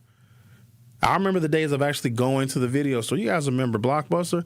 You go to the Blockbuster, it'd be date night. We go to a restaurant, then like, oh, let's grab a movie. Go out to eat, you go to Blockbuster, you argue. Ladies, I'm sorry. Why do you all have the worst taste in movies? You never want to see anything good? Ain't nobody trying to see no romantic comedy. The two shouldn't even be in the same sentence. Nobody want to watch no love story. It's not real. It's not how your life is ever going to turn out, ladies. Your best bet is to get a fella that's recently released from prison and has nowhere to go. At least he'll be dependent on you. I mean, he's going to drive your Hyundai and your Kia is going to smoke weed in it, and you're going to end up buying his clothes and buying his Jordans and buying his video games. But at least you know he's there. You know what I'm saying? At least you know either he lives with you or with his mother. Your choice, ladies. No Prince Charming is coming. Because even if a Prince Charming did come, you probably think he was a creep. You'd probably put him on, are we dating the same guy? And they got apps now where a woman can meet just a polite, regular guy like, oh, hi, I'm Roger. Nice to meet you. And then she'll go, does anybody know who Roger is? He just accosted me in public, and I want to know how many of you were dating Roger. Putting pictures of Roger up on these websites, it's terrible out there. Food trucks and localized real grocery substitution. Food trucks primarily displace grocery stores in urban areas. They are highly localized. They are strongest in dense urban corridors and more pronounced among younger and working populations. The exact same people that don't cook, the exact same people that don't go to the grocery store. You have a whole food truck park on, was that South 6th Street over there? 4th Street, 6th Street? The Zocalo, they call it. It's just the whole park. If you just ride around through neighborhoods, you will see food trucks everywhere. You'll see, there's a Mexican one that everybody raves about. I haven't been to it. It's on 67th and State Street. And guess where it's parked? I'll let you guess. You know where it's at? Some of y'all know what I'm talking about. Everybody I know that is familiar with this particular food truck that's parked on 67th, 66th and State Street, they rave about it. It's Mexican food. Said it's the best Mexican food they've had. It comes from a food truck. And guess where it's parked? In front of the grocery store. There's a Metcat. So there's two grocery stores in that area. There's the Metro Market, which used to be a Pick and Save. And then directly across the street, you have Metcalf's, which used to be a Century. Right in front of the Century, right as you're pulling into the parking lot, it's a food truck. Some of you might be thinking, I don't want to go in a grocery store and have to walk around the aisles and get a cart and have to deal with the long checkout lines or do self-checkout. I'll just go to the food truck that's literally parked at the parking lot entrance of the grocery store, which I know will it negate all grocery store sales? It'll not. It won't. But if a grocery store is losing 5, 10, 15% of potential customers because there's literally a food truck directly in front of the grocery store, that could be the demise of the grocery store just in and of itself. Industry surveys indicate food truck sales peaked since COVID, suggesting, market saturation. Net grocery store impact, modest nationally, but significant in high, dense urban areas and downtown metro areas. Total food sales in 2020, $814 billion. Total grocery and food sales in 2024, $900 billion, with the difference being food delivery apps and food trucks. So there you go. Stop trying to bring grocery stores back. If anything, put more restaurants on the DoorDash and the Grubhub and the Uber Eats. The Truth with Sherwin Hughes will be right back. Don't touch that dial. The Truth with Sherwin Hughes will be right back on 1017 The Truth, The Truth app, and 1017thetruth.com. Parents can expect to use 2,500 to 3,000 diapers in a baby's first year. The Milwaukee Diaper Mission has distributed over 1.4 million diapers and other supplies for families just last year alone. This is WTMJ's Kristen Bry. Join me for WTMJ Cares Bowling for Babies, where we will raise funds for Milwaukee Diaper Mission. You can be part of it. Text BABY to the WTMJ Talk and Text line, 855-616-1620, to support our WTMJ Cares effort. Grab the dial and crank it up, baby, because Potawatomi Casino Hotel Milwaukee is spinning its Winning Hits collection. Over the next 3 months, you could win a share of over $1 million in prizes. On top of thousands in cash and reward play, you could win one of 3 new Ford vehicles in the grand finale drawings on March 27th. Just play with your rewards card to earn entries. Press play on the Winning Hits collection, only at Potawatomi. More info online. Must be 21 and a rewards member to play. Life's better with Drive My Way from American Family Insurance, because we know it's more than just a car. It's your escape pod, your adventure mobile, your memory maker. And we help protect the dreams that drive you. Personalize what you pay for auto insurance and you could save between 10 and 35%. American Family Insurance. Get a quote and find an agent at amfam.com. Products, pricing, and availability vary based on the way you purchase insurance and by state. Unsafe driving behaviors may increase your rate. American Family Mutual Insurance Company, SI, and its operating companies, 6000 American Parkway, Madison, Wisconsin. Teachers are dynamic leaders, shaping a new generation. They bring a variety of perspectives from diverse backgrounds, innovating how they teach to prepare students for our fast-changing world. Achieving this takes skill and expertise. They're tireless explorers, creatively discovering a universe of solutions, telling stories, experimenting, inspiring, mentoring, connecting cultures, and connecting with each other. Leading by example. Experience the unique joy of helping students thrive. Teaching is a journey that shapes lives. Are you ready to begin? Explore teaching at teach.org, a campaign supported by the U.S. Department of Education, Teach.org, and 1 million teachers of color. When you're high, you feel different. Pretty obvious, right? You think different, talk different, but if you feel different, you drive different. So if you're high, just don't drive. Brought to you by NHTSA and the Ad Council. Happy kids heal faster, and that's why Starlight is dedicated to improving the mental well-being of sick kids across the U.S. Learn how at starlight.org. Serious truck crash? Call Gruber Law Offices today.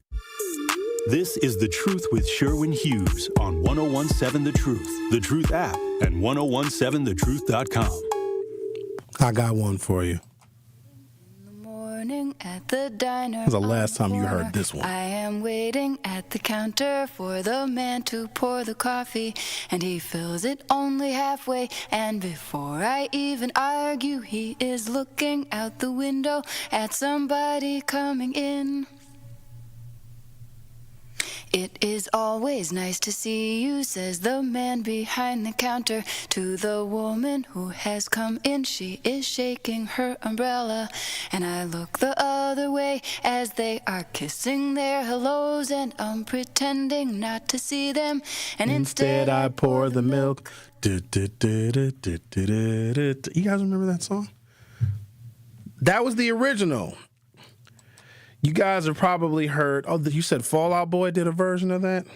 That was the original version. Then there was one where they added a beat to it. It was called Tom's Diner by Suzanne Vega. And it seems that a lot of you are going to Tom's Diner instead of going to the grocery store. People don't cook anymore. You guys know you don't cook. Nobody cooks. I cook. It's a life skill. It's not relegated to a man or a woman. I was always told if you know how to eat, you should know how to cook. And it's very disappointing when someone doesn't know how to make some very basic meals. That's also a part of financial fluency because going out to eat is exceptionally expensive. It is, but a lot of people are doing it because I think as time goes on, these younger generations, they don't cook. They maybe didn't grow up with parents that cook because we're in that time now where we're 2 generations away from when families actually sat down and they had dinner time together. Now it's screens and it's the internet and being on phones. People don't actually take time to put the screens down and interact with family. And what's the point? If you're not going to get together around the dinner table, then why waste the time in trying to prepare a meal? People have different schedules. Everybody is so incredibly busy now. Waste of time and money. I think we're reaching critical mass, though. I was just talking about this with my family yesterday. There's so many restaurants in this city. It's a new one opening and closing every single day. And I think they're taking advantage of the fact that less people are cooking at home. The money that we spend on food is actually going up. But the food that is actually cooked and prepared at home is going down. And restaurants are extremely expensive. And it's very, very competitive. Now, you guys know I've got a whole bunch of different restaurants that I talk about, and I, of course, review them on the Milwaukee Experience and discuss some of my favorite places to go in this city that I think punches above its weight when it comes to entertainment, restaurants notwithstanding. But we are reaching critical mass. How can we possibly sustain all of these restaurants?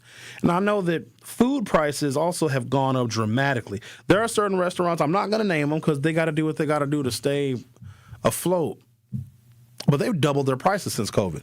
Doubled. No way. I can't do it. Some places may be worth it because they offer a real unique experience.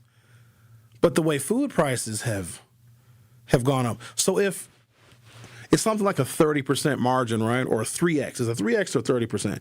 So if a restaurant has a cost of $1 for, I don't know, a burger patty, they got to charge you $3. If their cost to prepare this particular meal all in with all the ingredients and paying the chef and everything else is $10, for them to break even, they got to charge you $30. So think about the math on that. So if their raw costs go up 10%, 15%, we're paying 3X that, and you get to a point where it's just too expensive. All right, I asked a question via YouTube as we do every morning. Do you support the U.S. war with Iran? With 107 people casting votes, well, this appears to be an unpopular war. 92% of you do not support this war. Only 8% of you do. And for the 8% of you that do, I don't care. Don't care. You probably have incorrect information, or you probably have some beef or some vendetta with some made-up boogeyman that never was a threat to the United States in the first place. The biggest threat to the United States is in the White House. If that has not shown and illustrated to you the instability that we have in this country because of him, no foreign threat could be worse than the one at home. Upending our democracy, the whole Epstein files thing. Don't even get me started on that. I'm not going to get started on that because nobody even cares. You know, there used to be a line in the sand.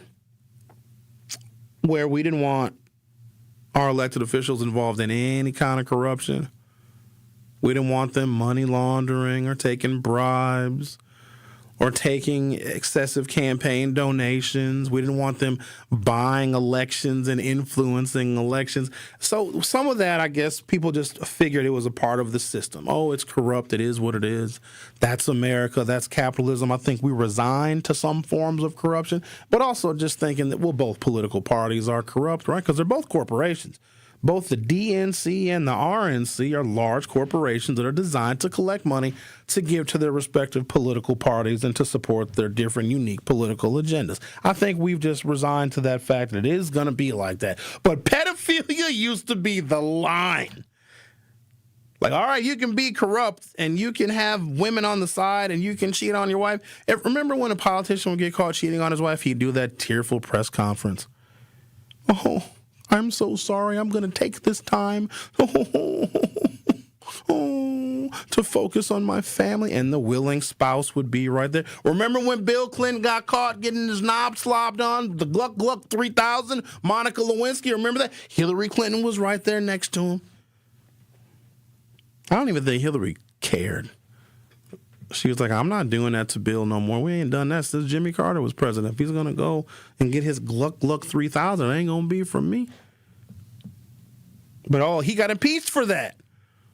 Think about that. Bill Clinton, I don't want to sound like Al, but you know what I mean? He got some extracurriculars, and it was a huge deal back then.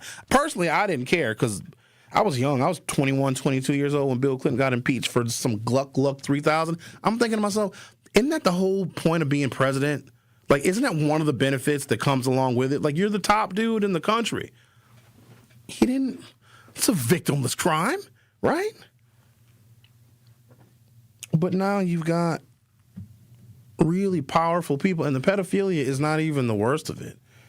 Now, some of the stuff I can't independently verify, but I've been told some things, and there's whole websites and content creators delving into the worst of the worst in the Epstein files. I refuse to believe it. I don't want to believe some of that stuff. I can't wrap my brain around some of the other things that have been suggested in those millions and millions and millions and millions and millions of pages of documents. Some of it is very, very bad. But that's not even the line. There isn't one anymore. I really don't think so. Trump said he could kill somebody and not lose any support. He's right.